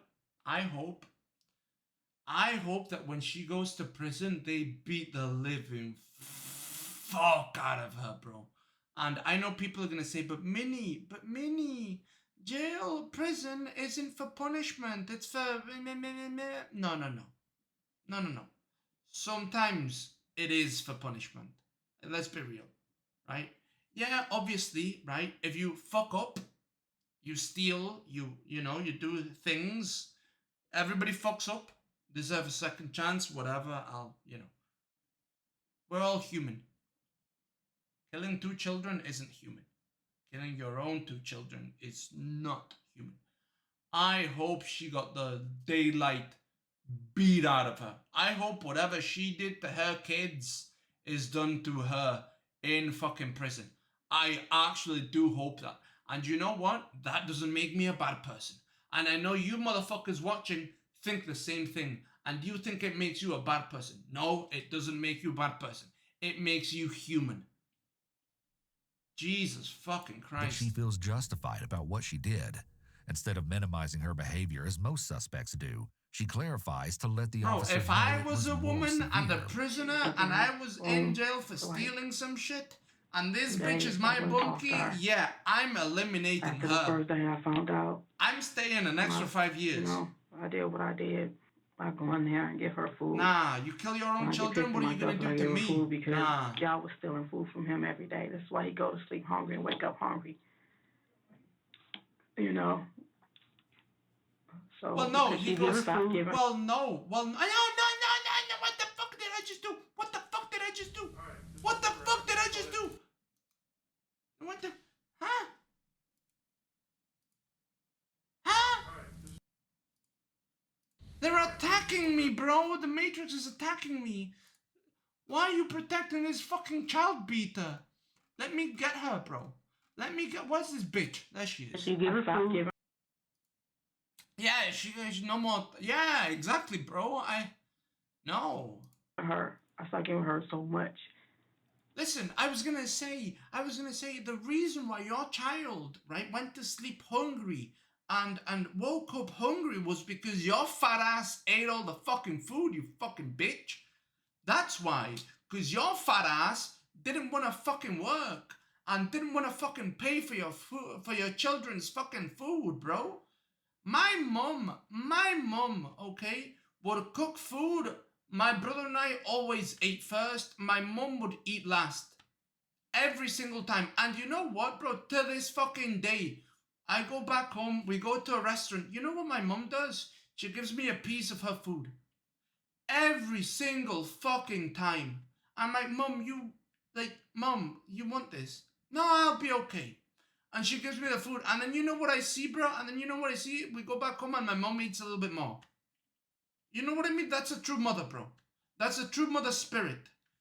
This bitch doesn't have that. This fucking cunt doesn't have that. I love you too, Mum. Holy shit.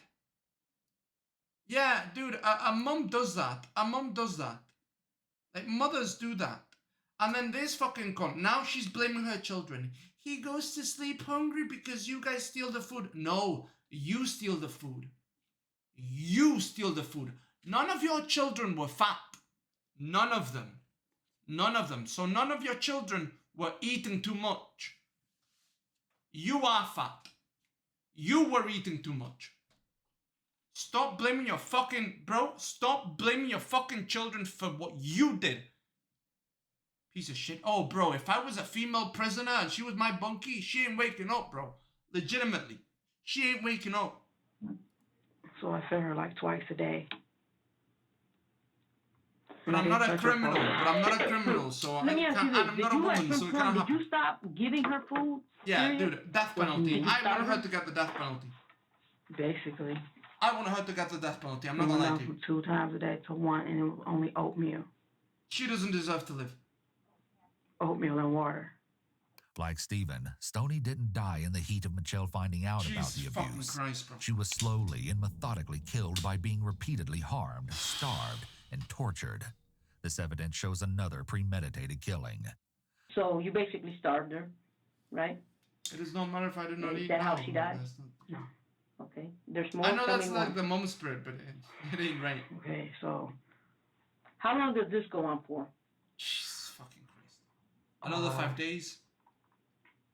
Maybe almost 2 weeks. Oh my.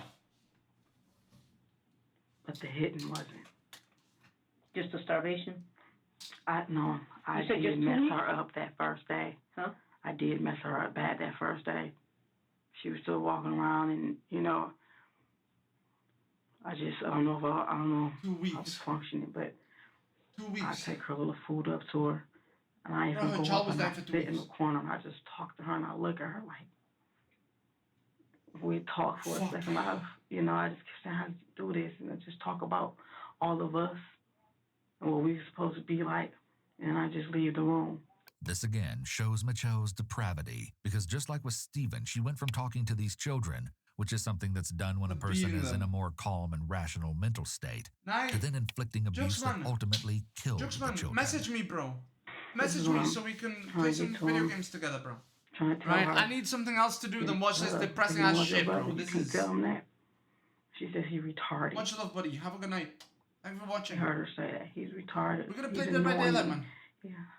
And she just went, What is her name? oh. Mitchelle Blair. Mitchelle Blair. I want to look and see if she's dead yet. No, don't look yet. Don't look yet. Hold on. We Cried because I wanted her Dude, to she's give got this him a much. hug. I hope she gets hanged. And I said, you don't love him, and she was like, no. I punched her, and I told her to say it again.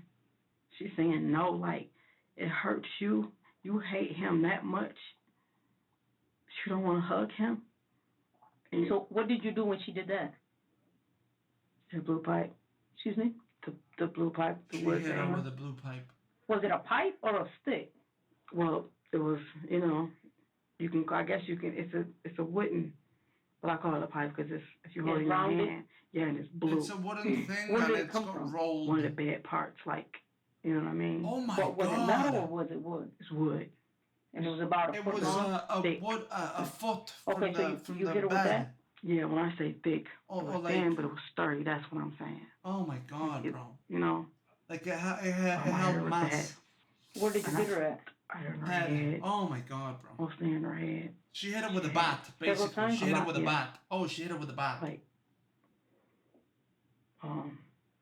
little lumps. And she's everywhere. big. So And she she's survived big. that assault? Yes, and she was fine. She was not fine. She was fine. She was mobile. Okay, so what happens then? Does she She go to was her fine. room? Oh, you know what, bro? Give me 5 minutes with her, bro, with a little bat. Give me 5 minutes with her with a little bat, and we'll find out if she's fine. We'll find out if she's fine, bro. Listen, I'll bring my own bat. I'll bring my fucking, you know, my stand. Give me 5 fucking minutes. I'll show you if you're fine, you fucking cunt. I'm trying to get to this part, but I'll finish this out. I'm looking at her like, what the f? And I just grabbed her, and I went in the closet. Just got a towel. I just put it right here, and I put ice wrapping it, so I get in bed and just keep it back. She asked me, could she sit up? So I said, okay. You said you go in the closet and grab a towel? Yeah, go in the closet. Evil Lives. So washcloth. Season, watch that next. And I put ice in it and put it up here, but she said it hurts. I gotta go to bed early today, bro. Because tomorrow we cover the fights, right? Tomorrow I teach you how to box. Then we cover the MMA fights. And you go drink? Go sit in the bed. No, I don't. You went to the basement to drink? Yes. Mitchelle may be using alcohol to cope with her emotions. She doesn't allege that she has diminished capacity That's why I didn't want to go on Cuba nor would that be a viable defense, as she can clearly recall details of the days that led to her children's deaths. You know everything you're doing is what? Wrong. Don't have to suck a wheel. I know that. And it's like... Yeah, she deserves to, bro. Explain to y'all in between. She actually does deserve to be turned into suck a wheel. Doing is your kids. And when I got right back in her face, and I like to... Just the fact that you told her, I can't... I used to tell my baby, she's not going to save you. You know what I mean? Like, she's not going to save you. So he told me that, I'm telling you. He said, thank you for saving me. He said that. No, I just don't understand why you didn't tell me about her sooner. And I still... Why can I hear the cops laughing in the fucking interrogation room, bro? Did you hear that? Wouldn't have been happening. Mitchelle clearly understands right from wrong. This shows her criminal intent, yeah, bro, or intention to commit the crime, which is relevant when charging someone with murder. So she's what ended up happening? Evil. Yeah, that's probably a hole. Smothered. Smothered. You smothered her? Yes. She again exhibits shame by her lowered tone of voice. Was it that same night? You go to the basement, you drink? Oh, no. She smothered her, bro. I get like that, I'm too... No, this was a while later. Like a day, 2 days? It wasn't an accident. No, she maybe days, because... Like how many days? I don't know. But, So after a few days go by... Dude, the evil to smother your child. You just go upstairs and you smother her? No. Okay, tell me what This is, I want to say after, it's like I didn't touch her again. For a few days? Yeah, you know what I'm saying? So it's like we're going on... This lady, she's not a lady, bro. She's a in monster. The second week now. She's a monster. Just in this house now. The conversation we had about... Amity, you heard the cops laughing? They probably just got done smothering the boy. What the fuck? No, you know what they did? They just shot the other guy that we watched. Remember? Yesterday. Right? Was that yesterday or was that today? Where they shot the guy and the cops were just laughing. Right? They just got done shooting him, bro. Yeah. Jesus Christ, bro. These cops. Okay, but I want you to walk me through it.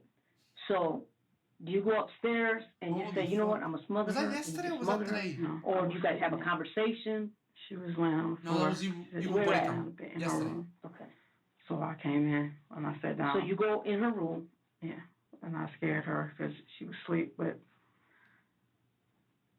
I sat down in front of her. Did I stream yesterday? You wake up. Yeah, I she did. basically wake up and saw my memory face, and she was like this. And I just kept asking her, are you ready to apologize? Now, when you asked her if she was ready to apologize, what did she say? She said,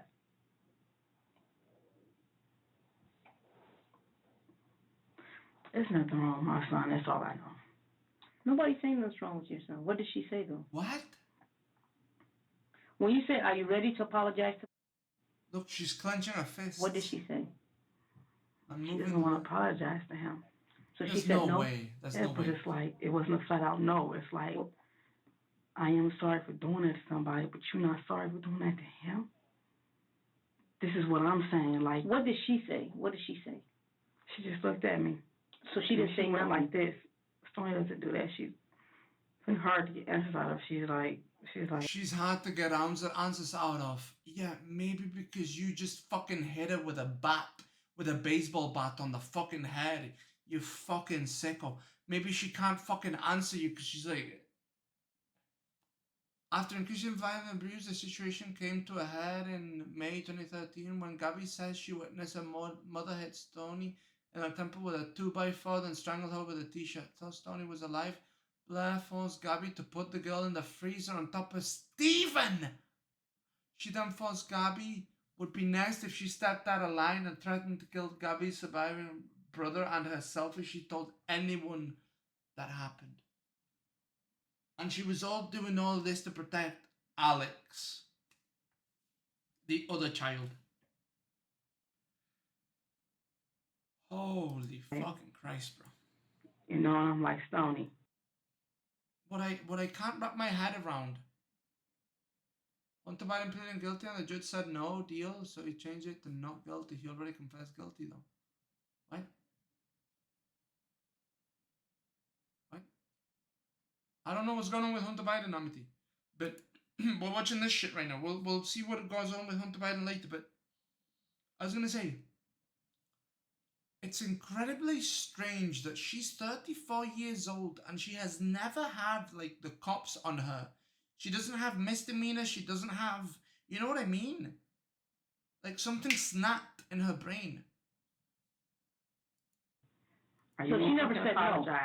She was saying no a couple days before. We're gonna see that. She kept saying no. So I'm like, are you ready to apologize? She's 34. How can you snap like this? She just said, I'm sorry for doing it. Killed 2 of your children.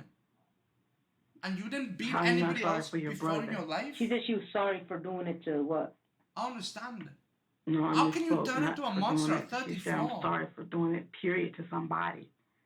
But you're not going to say you're sorry for doing it. If the whole abuse story is in fact some sort of delusion, and if Mitchelle does have a history of being abused herself, then this scene that Mitchelle is describing almost seems like she's trying to elicit that apology for herself. It's possible that Mitchelle may have been having conflict with Stephen before she murdered him, and possibly also with Stoney when she targeted her. The conflict could have been related to other issues, and this may have triggered Mitchelle to choose Stoney and Stephen as the guilty ones.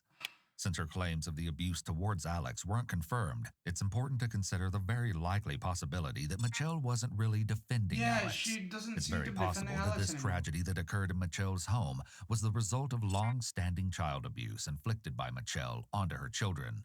When childhood abuse is chronic, and when the parent inflicts severe forms of abuse that cause serious injury to the children, there's a risk of the parent one day going too far. The abuse can easily turn deadly, which seems to be what occurred with Stoney and Stephen. It seems that Stoney's death was more so a direct murder, unlike Stephen, who died as a result of the abuse. Maybe because Mitchelle felt that what Stoney did was worse than what Stephen did. Plus, she later learned that Stephen had been allegedly abused by Stoney. So this caused Mitchelle to see Stephen as a victim like Alex and like herself. So you punched her? Yes. More than once? Yes.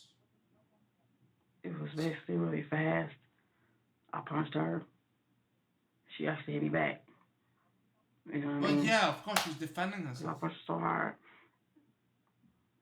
Well, she reached up and she hit me back, so I slammed her on the ground. And I heard him like this. She looked up and she was like, I didn't mean to do that. It was like a reflex. And then the party is. She's smiling. Stoney always had a problem with fighting. You know what I mean? Well, it looks like you have a problem with I fighting. had a whole lot of feelings at once. I don't even think understands, but I was actually kind of proud of her for actually hitting back. Oh, because she got bullied. I've been fighting for them all my life, yo. Oh, shut the fuck up, bitch. You've been fighting for them. You've been fighting for them your whole life. Shut the fuck up, you fat fucking bitch. No, you haven't. No, you fucking haven't, bro. You've been fighting against them for their food, bro. Look at yourself. I can see it. I can see you eating that $700 that is supposed to go to your children, I can see them fucking staring at me. Okay? That's why your children went to fucking sleep, you know, without eating. That's why they were fucking all skinny. Because look at yourself. You ate all of it, you fucking cunt. You've been fighting for them. Shut the fuck up. You fought against them. You fought them. You literally fought so hard against them that you killed them. You retard. You or try to I fight fucking you, hate them, and bro. you want his back, and I know it sounds up, but I was actually proud of her for actually getting back. Proud of her. If this is true, it's very surprising, as most abused kids would be afraid to retaliate in this manner against someone much bigger than they are and who has control over their basic needs. It's especially surprising given that Stoney already knows her mother is capable of murdering her own child. It appears that violence was not only normalized, but encouraged by Mitchelle. According to her own report, Stoney hitting back was the moment that Mitchelle smothered her. This is purely speculation, but it's possible that in a way, Mitchelle was relieved that Stoney fought back, because that gave her an excuse to end the days of torture and just kill her.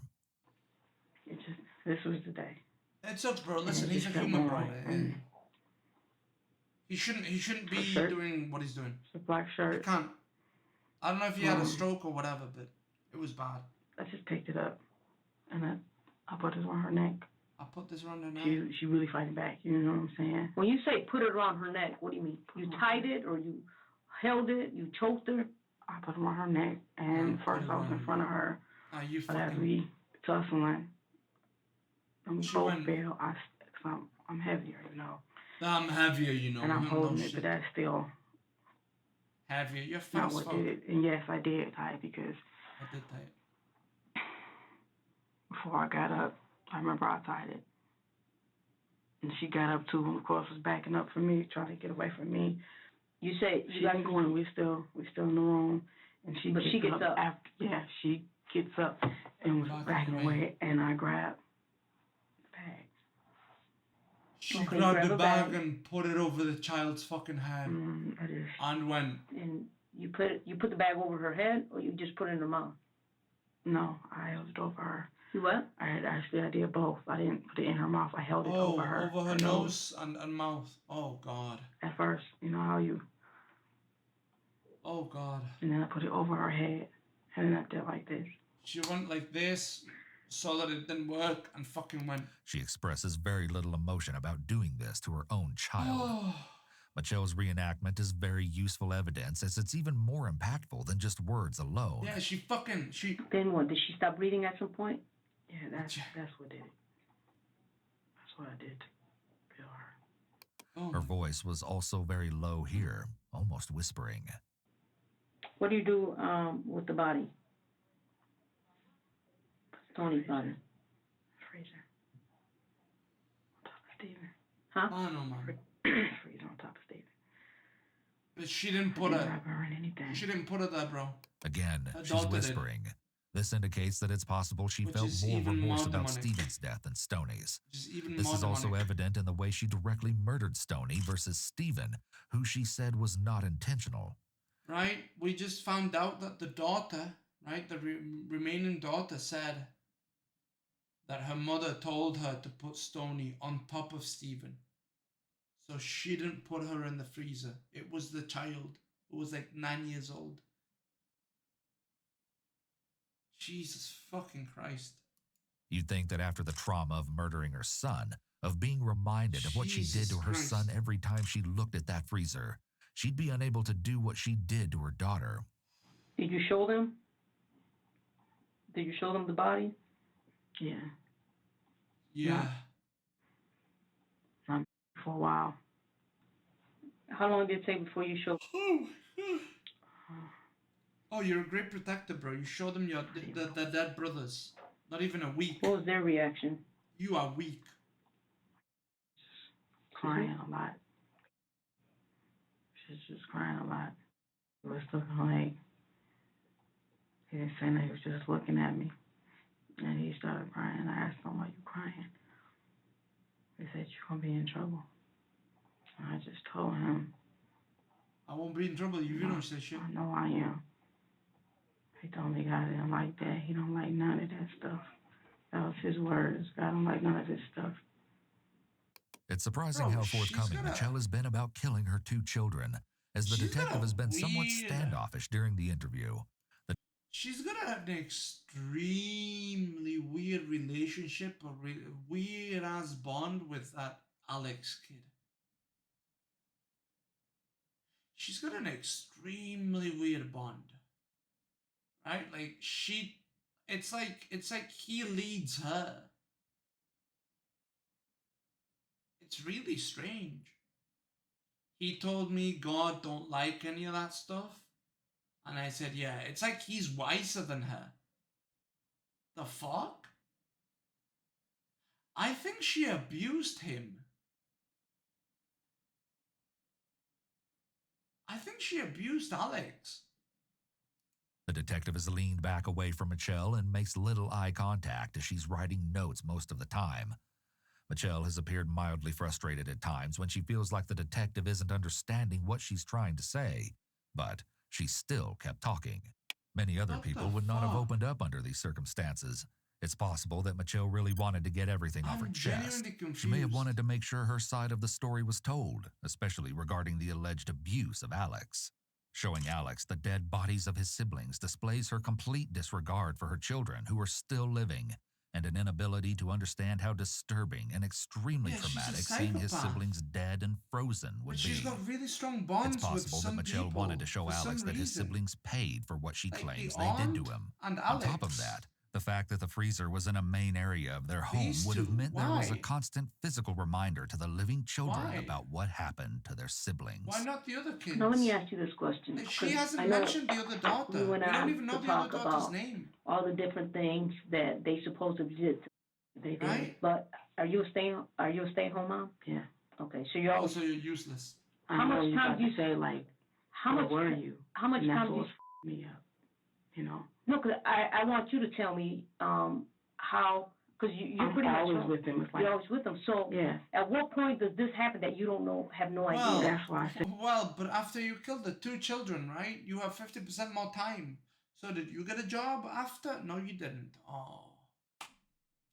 Oh, I see. Oh, I see. Right? So she's not really a stay-at-home mom anymore. Right? Listen, I understand you have 4 kids, but hey, you killed 2. You killed 2. That opens up some fucking time. No? that No? there, I kept asking them, like, Steven will do this. Right? They also got Yeah. older. He says, Mom, can we go upstairs and play? We want to play with our toys. And I'm like, no, sit down here and watch movies with us. And he quiet and said, we want to play upstairs, y'all girls. And then came from Steven. This is to get him upstairs. Then you hear a big ass boom. He's like, what is that? That's Steven knocking him off the bunk bed. Like straight Kids off the play, top bro. bunk bed. I didn't know Bro, all this till when I after that. was a child, I used to go to my grandma's home with my brother, my cousin, and my female cousin, right? And we would play wrestling, bro. We loved la lucha libre. We loved it. We loved it. We would play. I wanted to be a luchador, bro. We played wrestling. You know, they'd pick me up and go boom, slam me against the bed. Then I'd fucking frog splash them, clothesline, all that shit, bro. We would play like that. And then sometimes one of us would fall off the bed and everybody would hear the fucking boom. Yo, what's going on? And then the kids crying, right? And everybody's playing it off. But it wasn't anything evil. Nobody wanted to get into trouble. But I fucking landed on my ass, bro, and it hurt. But we were always playing wrestling. Like actual luchador shit. I would jump and I would fucking go bang! And my cousin would go, ah! And then I'd clothesline my brother. And we'd grab our other cousin and we'd throw her. Phew. And then she'd go, wah! Bounce against the bed and fall. Like, bro, this is... Like, I don't understand. Yeah, but Was she never a child? Like, kids play. it's like they're brothers. Like, it always like, y'all girls, I don't want to watch this movie, or can we play? How many rooms in your house? 3. Are you sure? What do you mean? How many rooms you got? Bedrooms? Yeah. 3. The detective may be trying to get her to recognize the big hole in her story. When would her older kids have had the opportunity to abuse Alex if Mitchelle was always with them? Did you when he told you that? Did you ever try to seek any type of help? Why not? If I did, I would have to leave them Not necessarily. right then. Why would you have to leave them? And like I If said, somebody's doing something to your child, why would they take your child from you? Because that's brother and sister. I used to play That's sword brother play and with my brother with 2 broomsticks. So much fun. Yeah, I would do the same, bro. I would do it with the rolls of paper. Actually, the roll that she beat her child with, I would play with my brother like that, bro. My brother and I would get the fucking sticks and would go bang, bang. We'd play Jedi. And my mom would go, no, you're gonna poke an eye out.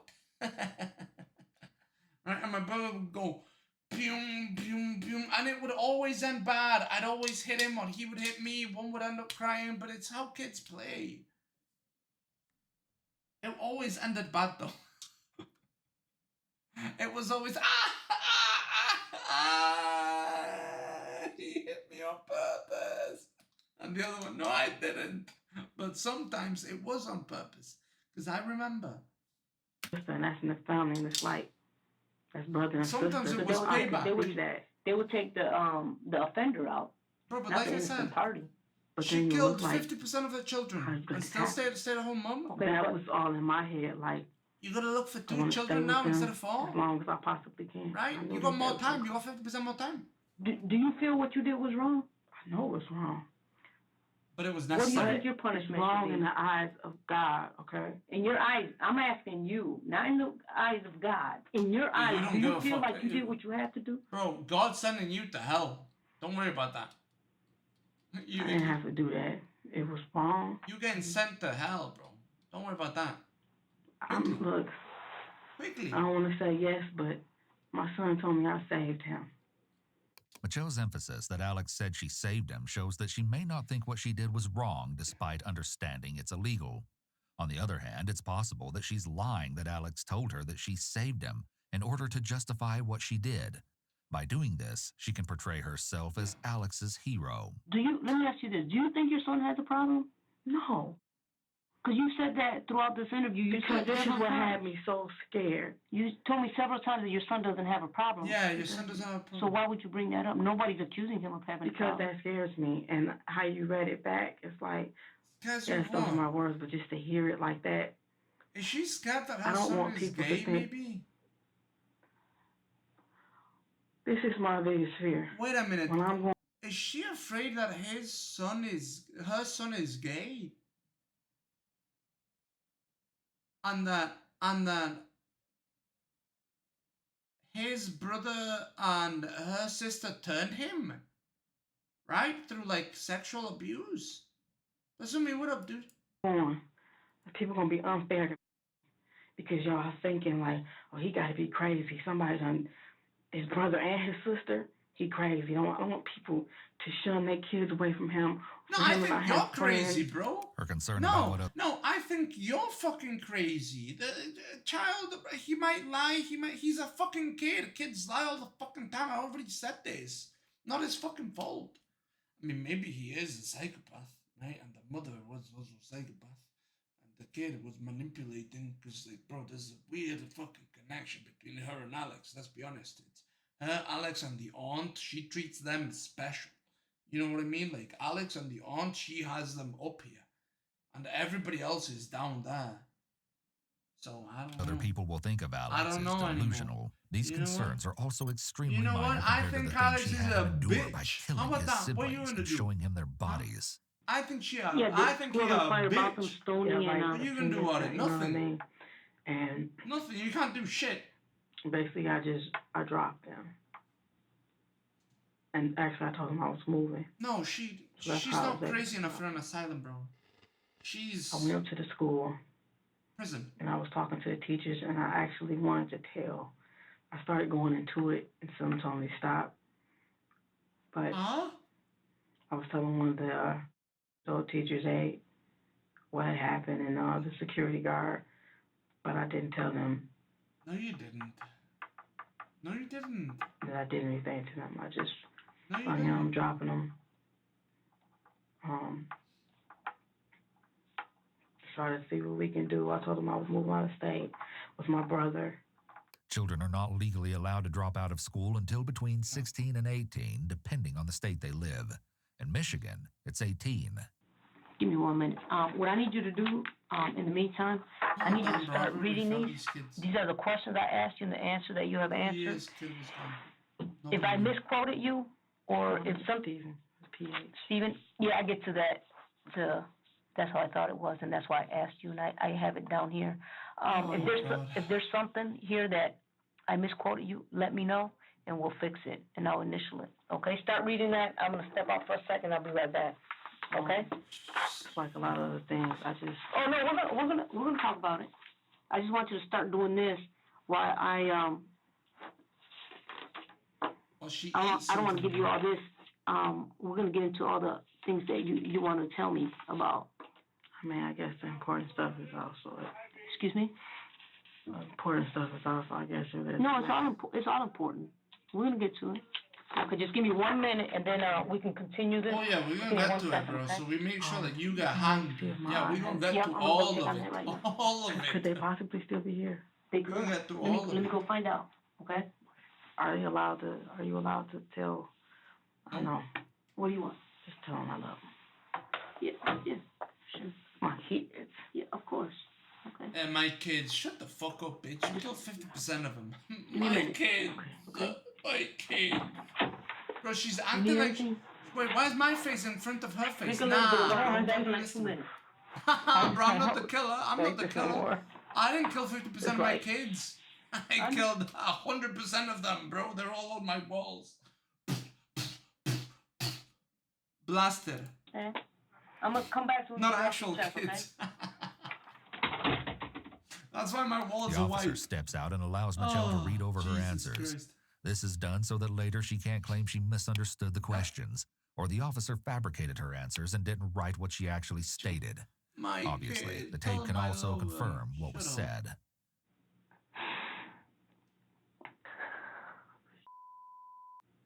And she didn't kill him at the same time, bro. She killed him at separate times. Mitchelle is left alone, and as she's seeing her words, she's cursing and clearly getting nervous. Picking them off one it by seems one. the reality of what she's done may be setting in.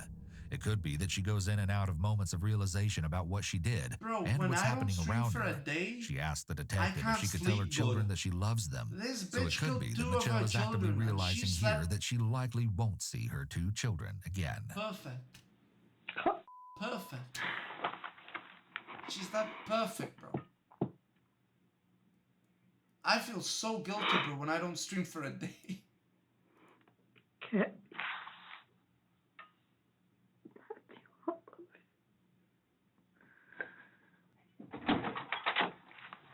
I hope she's gone, bro. I really do. I hope they gave her the chance. I hope she fucking did something to herself. No, they're not here.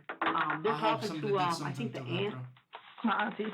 Yeah. When we first came, they said that my kids and keep feeding me good. Keep eating, disastrous. Keep eating.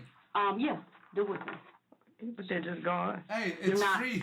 They're not where I could see them, I should say. Oh, but they still in so the we'll find out before we're all done. I'm gonna find out exactly where they're at, because right now they're talking to them, so it's kind of hard for me to say. But we'll find out exactly where they're at. So don't worry about it. Okay? My kids are like this because they like seriously love me. If they ask you, mom, she was one of them asked you, my mom crying, but say no. Oh, they feed you pain meds. It was just I told him if you're in pain, take no, I told him I wouldn't. He said, Mom, don't cry. Okay. He said that today? Be careful, bro. He's always said that, and he's telling me, you always telling me to be a big boy. So he said, shit, girl. But hold on. Are you not in pain because you're on pain meds? Exactly. So, hey, take them. Take them. Yeah, dude, it's just, look. The hospital system, it's a little, it's a little weird sometimes. I have a friend, dude, who became addicted to opiates for a day. And this is not a meme, bro. She actually became, addicted to opiates for a day because they gave her some shit, some, real strong shit, because she fucked her shoulder up. And, dude, she told me she was fucking, seeing visions and fucking, her mind was going crazy. And, yeah, she told me, dude, I was addicted for a day. And she's like, nobody believes me, but you gotta believe me. And I'm like, no, I believe you, bro. I believe you. I was Yeah, like, so "Try, careful. too. I can't put the shit. Boy, I'm gonna be right back, okay? Yeah. Oh, now she's crying. Oh. Mitchelle continues crying while the officer is away, which is a common occurrence when suspects are left Michelle. alone. Oh. Often the reality of the situation sinks in only once they're left with their thoughts and begin to realize they're going to jail, or they realize the gravity of their actions. I don't got a number. I'll give it to you. Okay. Oh, I almost had it, bro. I almost had it. The cop I'm came sorry in. about I couldn't hit How it, you bro. feeling? Couldn't hit it because the cop came in. Feel better to get it off your chest? not really. I was gonna Not hit her really, no. upside the head. Just like So, how she you wanted hit to her tell me some daughter. other stuff that was going on. I was gonna... Come here, sister. Yeah, man, What's going on I've with told you? this for a date. No, that's not good, bro. Because then you go through withdrawal. Like, you gotta imagine that happening to a baby. Excuse me? You gotta imagine that happening to him. I just What? try to. Let me ask you, I'm gonna because be you're hooked home till I most get of the this time, challenge, right? bro. My friend was like that, and then she was So like, when "No, you're home- never again." Did you ever She's like, witness I don't give a any fuck about the unusual pain. behavior Never between again. your kids? No, well, Stoney, before he was even here, Steven and Stoney didn't like each other. So I'm thinking little brother, big sister stuff, you know. But she'll tell him, Steven, stop, sit down. You sit down in here, I'll punch you. And I'm like, stop it, you know. I didn't know why. That's when I felt like I didn't save Steven. You get what I'm saying? Because when he said that to me, I'm like, he actually told you that? I'm not going to save him. So let me ask you this. Your son came to you and gave you some complaints about some things that were going on, right? Yes. No, he didn't come to me. He didn't come to me with Steven. He came to me with Stoney because they were sitting on the edge of my bed with like a little tiff. And it didn't start out him talking about it's like the little mean things earlier, and then it goes, and then we went into me talking about the diaper. That's why I'm like. Earlier you told me that told you that Steven did some things to him and you confronted Steven. And Steven said, no, I didn't. See, when you say come to, I'm thinking you mean, because how it came to me, told me when I walked through the door. Yeah. But at some point he tells you something that Steven's doing to him. Okay.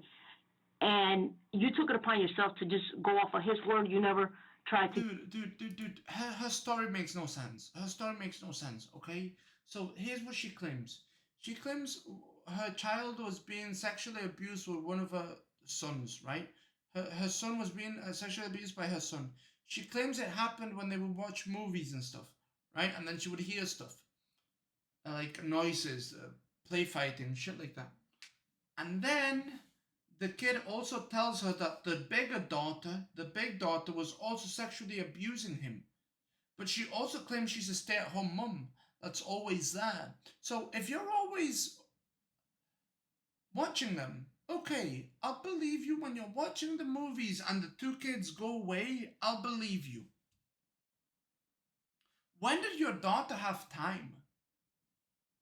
Because you got 3 rooms. The daughters are in one room, the boys are in another, and you're in another. So when did your daughter sexually abuse him? I'll believe you. I'll believe you for the other kid. Because there's time. It's possible. When did she, if you're a stay-at-home mother, when was this going on? Exactly. To get any type of, I did. I talked to Steven. We went up there and I talked to that boy. Okay. And he said no. You know? And he said I no. talked to him. And he said no until you tortured us. And he admitted that he did these things. Until you tortured him. Yes. Yeah, after you tortured him. After you beat his ass. But he denied that. Yeah, He denied it at first, and so did Stoney. She also denied it. But after you assaulted beat him, their ass. right? Then he said, okay, I did it. After you assaulted him several times. Bro, give me 5 minutes with her. Let me beat her ass for 5 minutes. And she will be saying whatever the fuck I want her to say. 5 minutes. 5 fucking minutes. Oh, wow. Okay. 5 minutes, bro. Of you severely assaulting him. Not just whipping him, you were severely assaulting him. This was just me punching him. Oh, just me punching him. Oh, yeah, just 5 minutes of me punching you. Bro, just 5 minutes of me. Just 5 minutes of me. Dude, all I need is one punch, bro. All I need you is to stand there. All I need you is to stand there and me go, alright, Was what you telling me the truth? Huh? Was it? Bang! Oh no! Bang! Oh no! Bang! Bang! Bang! Bang!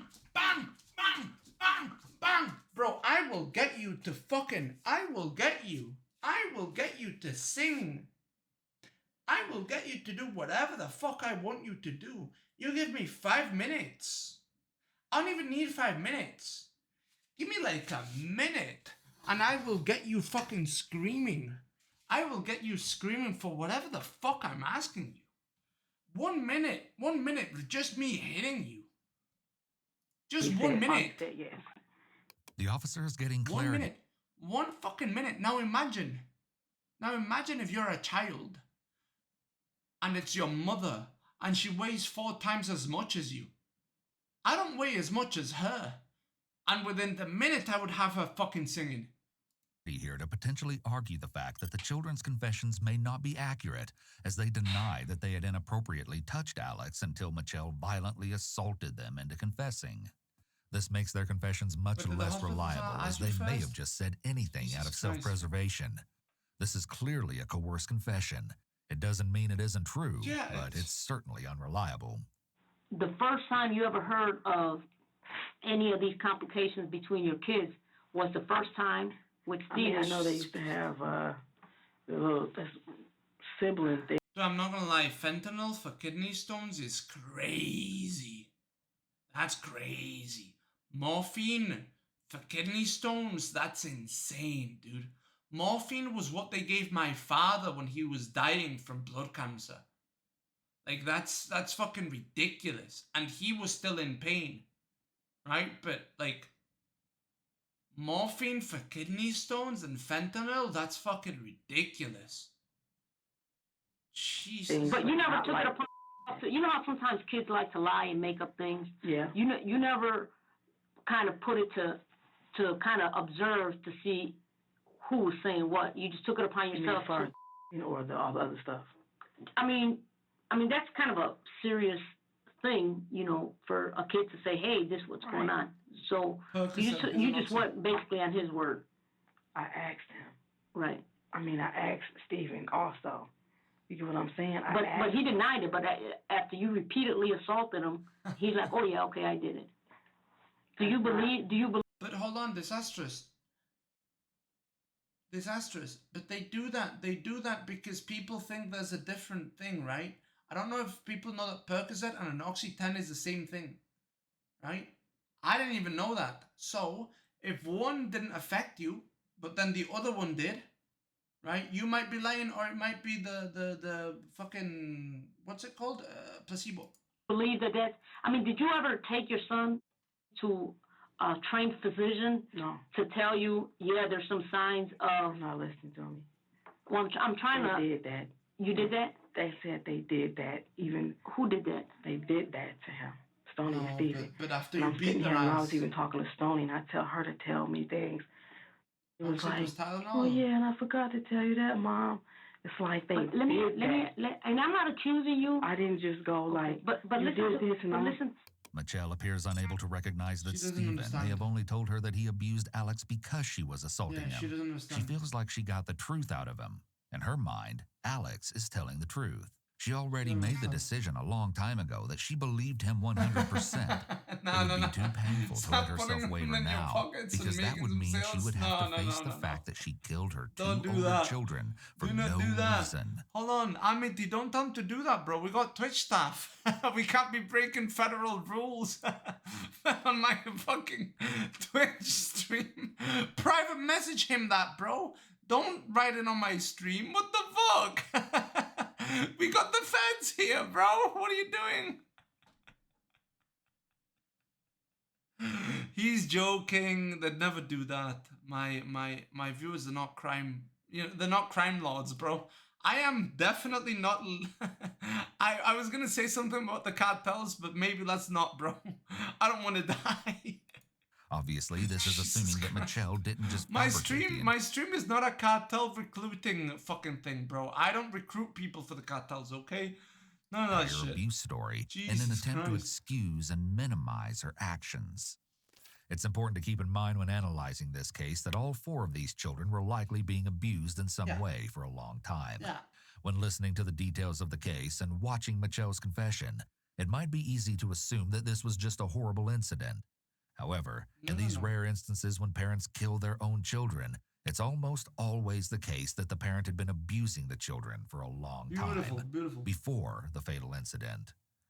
When Mitchelle was arrested, her 2 remaining... I said beautiful because of what my chatter said. I didn't say beautiful because all of these children were likely being abused. Bro, the YouTube audience is going to be like, wait, this motherfucker said beautiful because all of these 4 children were likely abused in some way for the long term, and I'm over here, beautiful. Like, what the fuck? Not beautiful, horrible. Children were interviewed. Both revealed to police that they were victims of physical and emotional abuse at home. Medical exams revealed that the living children had visible injuries, such as a cut above the left eye of the 17-year-old, and numerous scars on both children, including 25 scars and injuries on the 8-year-old's back. The children detailed some of the assaults they suffered at the hands of Mitchelle, such as being hit with a piece of wood, a hot curling iron, an extension cord, and burned with a clothing iron. According to them, Mitchelle refused to get any of the children medical treatment when they were hurt.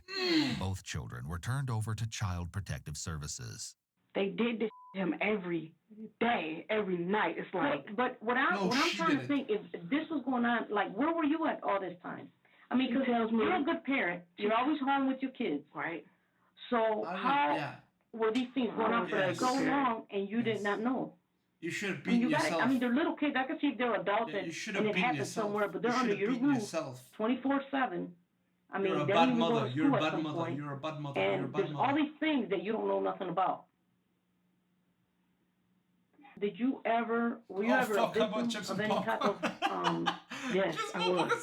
When I used to always, this is what... You know what, bro? I need my chat on my stream. So that YouTube motherfuckers can see what we're laughing about, bro. This motherfucker's high, okay? Because he's at the fucking hospital, alright? And he just realized he bought chips and popcorn. I stashed it and forgot. This motherfucker. I mean, I talk to my kids and my auntie and everybody. So I'm talking to them like so openly about this, and it's like, I felt like I had to. Okay. My mom, the YouTubers, bro. The YouTube needs to know what you motherfuckers are typing, bro. Otherwise, that thing the first time it was a woman. I have a schizo, but my mom used to leave us with any and everybody who would watch us. Oh, so she did get abused. You know, anybody. So that was nothing. I think I was 5, 6. I don't know. So she did get abused. And this was a woman, and she did that to me and my brother. Although we can't confirm that Mitchelle is telling the truth about her history of abuse, her comment about her mother is an indication that Mitchelle may have some sort of traumatic past that still affects her emotionally. If it's true that Mitchelle was abused and her abuser was a woman, then it could explain the way that she talks about Stoney, her daughter. In Mitchelle's mind, Stoney was the cause of everything because she supposedly abused Stephen, who then went on to abuse Alex. Since there was no confirmed abuse occurring between the siblings, it's a possibility that Mitchelle may have fixated on Stoney because she is female, and Mitchelle still feels intense anger towards her female abuser. We don't have information about Mitchelle's mental health profile, but there are definitely some signs pointing to the possibility of her suffering from psychosis. In a psychotic episode, a person can become paranoid, even targeting their own children. Sometimes victims of abuse repeat the cycle and become abusers themselves, especially if they never got help or support after the abuse. Bro. So let me ask you this, because you have 4 children. Dude, bro, the sexual abuse shit, like, for example, the pedophilia stuff, that shit's vampiric, dude. As in, it happens to you and they end up doing it to other people. It's fucking weird, man. It fucks the brain up really bad. If any of you motherfuckers have had anything like that happen to you, go get some help, man. Go get some fucking help before it's too fucking late, boys. And girls. Okay. Did you have any favorites? Or any? Did you prefer one more than the other? Or did you love them all the same? In your opinion? I love them all the same, because all of them had different personalities. She loved Alex. Those are my kids. I'm just asking because some people say, oh, this is my favorite because he's the youngest, or he's my favorite, he's the oldest. But Alex was as far as you go, you love them all the same. Yeah. No. You didn't prefer one over the other. What do you mean prefer? Like, Then why did you Like, listen who to was Alex? closest to you, you know? What the cop's trying to say is, why did you listen to Alex and not listen to them? Right? They told you no, Alex told you yes. If you preferred them, yes, no, boom, it cancels out, you don't know. But you acted like you did know. The yes carried more weight. The yes carried more weight. That's what she's saying. Right? But it's possible that she did love them all the same, but the yes carried more weight because it's what happened to her. Right? So she was inclined to believe. Right? You know, you always got the one that's kind of distant because maybe they want to be with their dad, or maybe they look like their dad, or for some reason they're just distant. And then you always got one that's closer, who always wants to be next to you. The kids we were all, that's all we did. That's why I don't understand.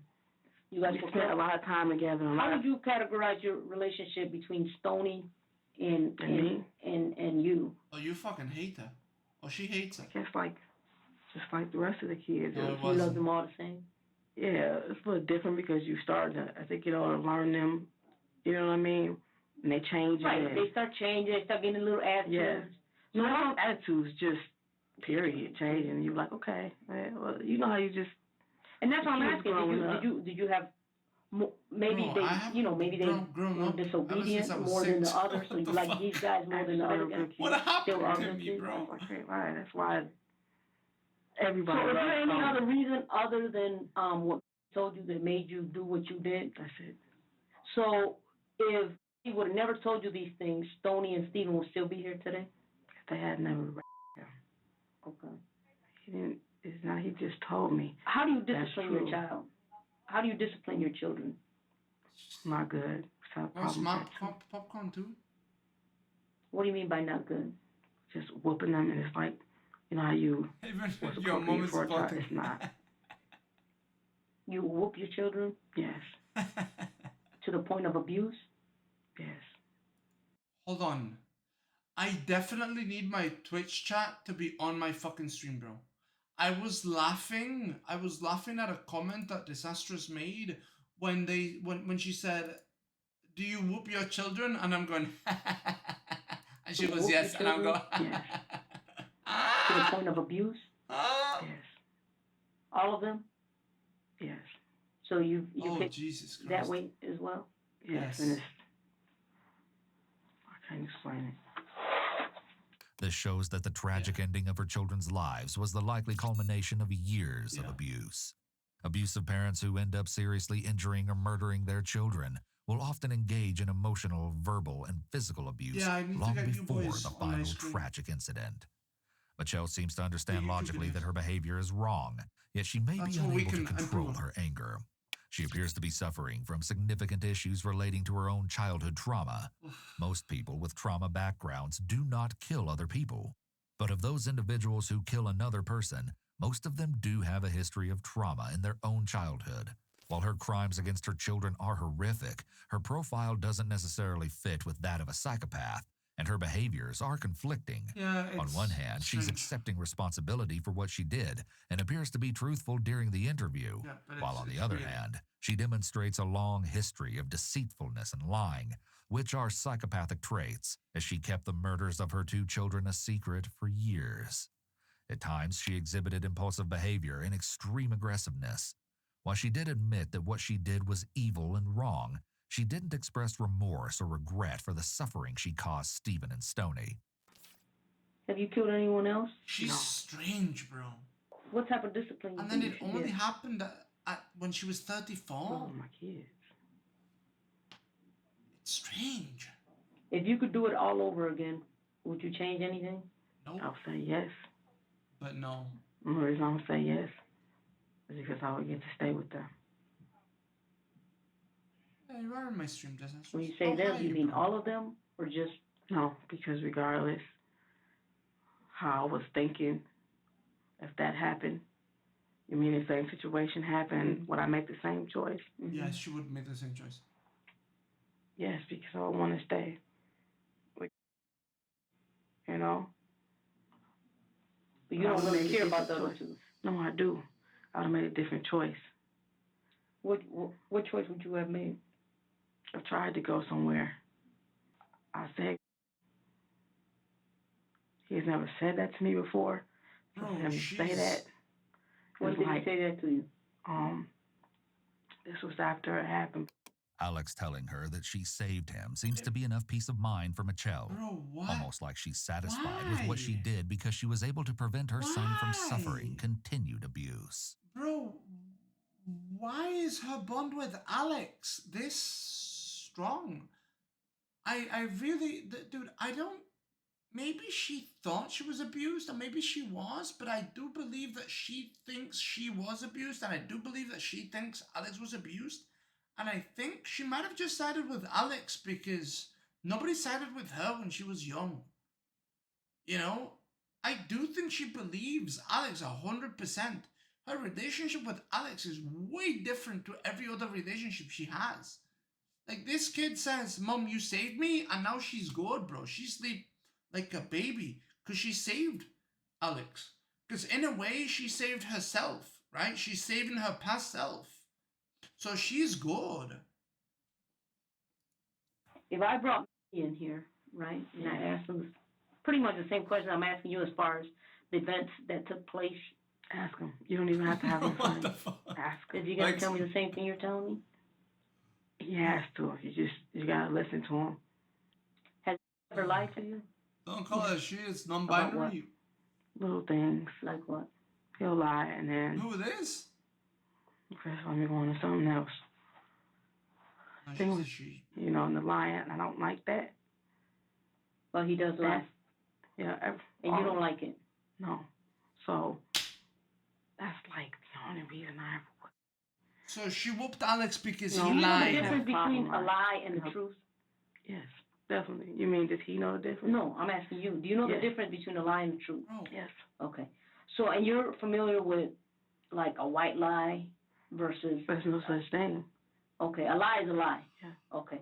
And are you familiar with the difference between a chronic liar or somebody that...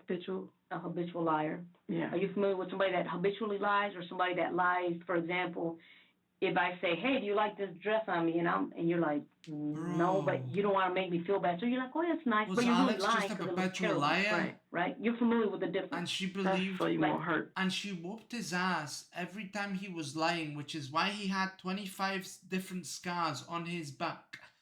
And then she believed him on the strongest lie of all because she had that happen to him. So she just believed him. Yeah. Fuck. Bro, this is what believe all victims gets you to. This is what believe all victim gets you to, bro. Killing your own children. That's my feelings, like a small lie versus somebody that lies all the time. Yeah. Are you familiar with that? Yes. In your opinion, how would you categorize your son? None of those. None of those? He never lies? No, he does, but I wouldn't. You wouldn't lie about that. Like, how do you little know? Things. The officer is getting it on record that Mitchelle knows right from wrong and a white lie from a lie. This again will make it harder for her to make an insanity defense. Ms. Blair, what's on your mind?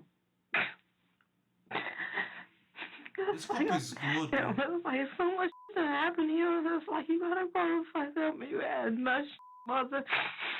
Your brother and sister did this to you, and I just want to make sure they are. And he's the littlest one. I want to make sure to be okay. That me up when I was younger. But I know, all I know is this. You know I did something about it.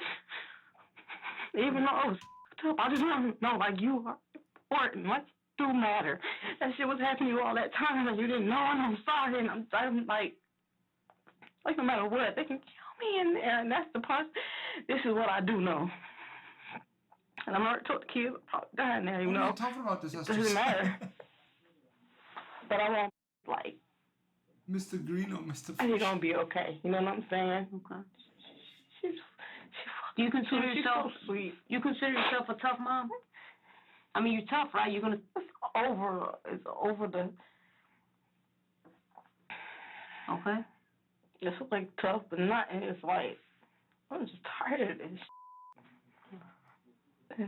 Just he Nobody has too freedom of good, speech. just not so they Bro, both are just. you guys are talking about freedom of speech. I saw a Chinese guy say, "You guys have freedom of speech in the U.S.?" And the guy says, "Yes." And then he says, what about the freedom of speech? He said some shit about freedom of speech, right? I think he said, "Can you call a transgender man like a woman or some bullshit like that?" And I think he said, no. Oh, can you misgender somebody? And he said, well, no. But then I'm like, bitch, how about you say Tiananmen Square, motherfucker? How about you say Tiananmen Square? You got less fucking freedom of speech than the US, motherfuckers. What are you talking about? China has freedom of speech. What the fuck are you talking about, bro? I just say T-I-A-N. And now I'm banned from going to China. I can't go to China anymore because I just said Tiananmen Square, bro. China, square up, pussy. Like this, I used to be. Let's go back to the You know what I videos. mean? I tell my daughter all the time, I was just like you. Like how she is, she confident, she quiet, people mess with her stuff. Okay, it's like, so let them talk. I'm the one like, that. They mess with you, I'm, about to go beat the ass. Don't mess with them. It's like, I was like that and it's gone. It's nobody's fault, it's gone. But I was like that and I don't want them to, I just know when I told my mom, she said, what the do you want me to do about it? It's over with now. This means that it's likely that Mitchelle's mother never validated her feelings about the trauma she experienced, which makes the emotional damage even worse. It's like trauma on top of trauma when a parent doesn't validate the child's feelings, even if it's been decades since the abuse occurred. Mitchelle was likely never able to process her emotional pain, and it's very likely that this led to her maladaptive behaviors in adulthood, such as her uncontrolled anger, inability to control her emotions, and abusive parenting that turned fatal. Mitchelle likely sees herself as a better mother than her own because she did something when Alex told her he was being abused. It's important to keep in mind that many adults struggle with histories of childhood abuse. This doesn't mean that if they relive the trauma somehow as adults that they will murder anyone like Mitchelle did. That's all I know. We're gonna check out what he said. Get older. If you, anybody, girls, men, anybody try to make you feel like you ain't. Do you see what I did for you? The big daughter. That's not. That's because I'm gonna find out. I'm gonna find out once you finish reading. I'm gonna find out where they're at, and that way you can, feel secure that they're in good hands. Okay. Okay, but I need you to look at that statement to make sure that everything's accurate. Okay. And then we'll go from there. I already know what I sound like. I know it's up. No, nobody myself. The normal part of me, I can see myself talking right now. I can't, not literally, but if that was me, I totally understand what it looks like, and I've been. Ms. Blair, nobody's judging you here. Okay. Something happened, and you felt you did what you had to do. Watch that. No matter what or what everybody think, I hope they don't take that when he gets older and go crazy with it. I just want him to, and I would try to explain to him, you don't hurt people. He told me, God's not happy. He doesn't like stuff like that. He said, guys, I said, I know. And I told him I'm going to hell. Period. That's what happens. Sometimes you can't lie. You can't fight with people. If people call you stupid, if people call you this, it's like I'm trying to cover bases with them. You just let it go because you know you was important. You're important. It's like something like that happens. It's like you don't have to feel like he was crushed or like nobody's going to give a about him. Mitchelle signs the notes taken by the officer swearing that they're accurate.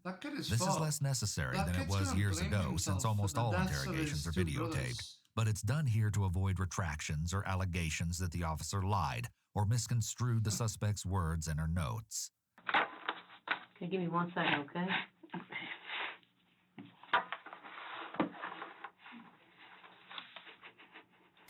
Following the interrogation, Mitchelle was charged with 2 counts of first-degree murder.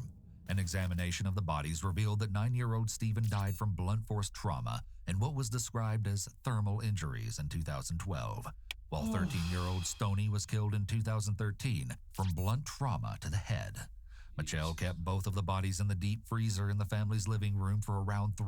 My mom's not a mod because she doesn't know how to mod. My mom doesn't know how to mod, bro. I'm not gonna give her mod if she doesn't know how to mod. She's gonna be asking me, hey, how do I ban people? When I say, mods, ban that motherfucker, my mom was gonna want to do it, bro.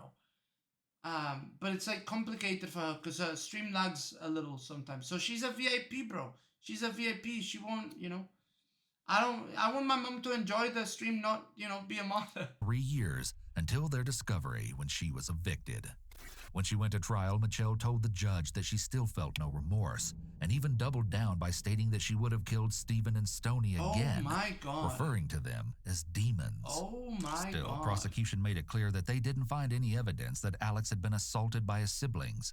In fact, there's no evidence that the alleged victim or his older sister ever Oh corroborated my the God. story Mitchelle told investigators. While she was in prison during her trial, one of the other prisoners who had been housed in the same block as Mitchelle came forward with a shocking claim. They alleged that, among other things, Mitchelle told them that she'd made up the entire story that her son had been assaulted by his siblings so that people will have sympathy for her. Oh This person my also God. stated that Mitchelle told them that she threatened her oldest daughter into helping with the deaths of her siblings. According to court documents, it was reported that her eldest daughter alleged No, Mitchelle you're good. forced her to That's carry actually- you're good. Stoney's body and Like, put you're it actually in good, the bro. Don't worry freezer. about it. Neither of these claims have ever been proven, Oh my fucking God. nor was anyone besides Mitchelle charged with any crimes connected to this case. In less than 4 months, Mitchelle was charged, convicted, and sentenced. In June of 2015, Mitchelle pled Please, guilty hang and her. said she would have accepted Please, the death yes, penalty if it had yes. been an option in Michigan. Yes. Instead, she was given a life sentence without the possibility of parole. This leaves the question of what happened to Mitchelle's remaining 2 children after her arrest. Well, in 2017, it was reported in the news that her oldest, then 19, was graduating high school and had plans to go to college, while her youngest son had been adopted and was thriving in school. Though the case seems like it ends here, it doesn't quite. Since her incarceration, Mitchelle has continued to find herself in trouble with the authorities. Yeah, obviously. In fact, it's been reported that she's been involved in 49 incidents since she was imprisoned. In one confrontation, Mitchelle allegedly put her urine and feces into a Pringles can and threw it in the face of a corrections officer. On another occasion, while Mitchelle was being escorted down a hallway, she started yelling at another prisoner. When a correction officer intervened, Mitchelle punched them in the stomach and arm. Can somebody She was sentenced on charges for both incidents and added 38 months to 5 years to her sentence. She's a lifer. She's a lifer. She's gonna be the, who gives a fuck? She's a lifer. Bro, put her in solitary confinement. Fuck that bitch. Put her in solitary, bro. Like, you know, give the cops 5 minutes with her, bro. Like, just leave her. Bury her under the fucking prison. Bury her under the prison. Bury her under the fucking prison, dude. She's never gonna get better. She's never gonna get better. She said, evil lives here. Michelle Blair. Oh, 40 minutes.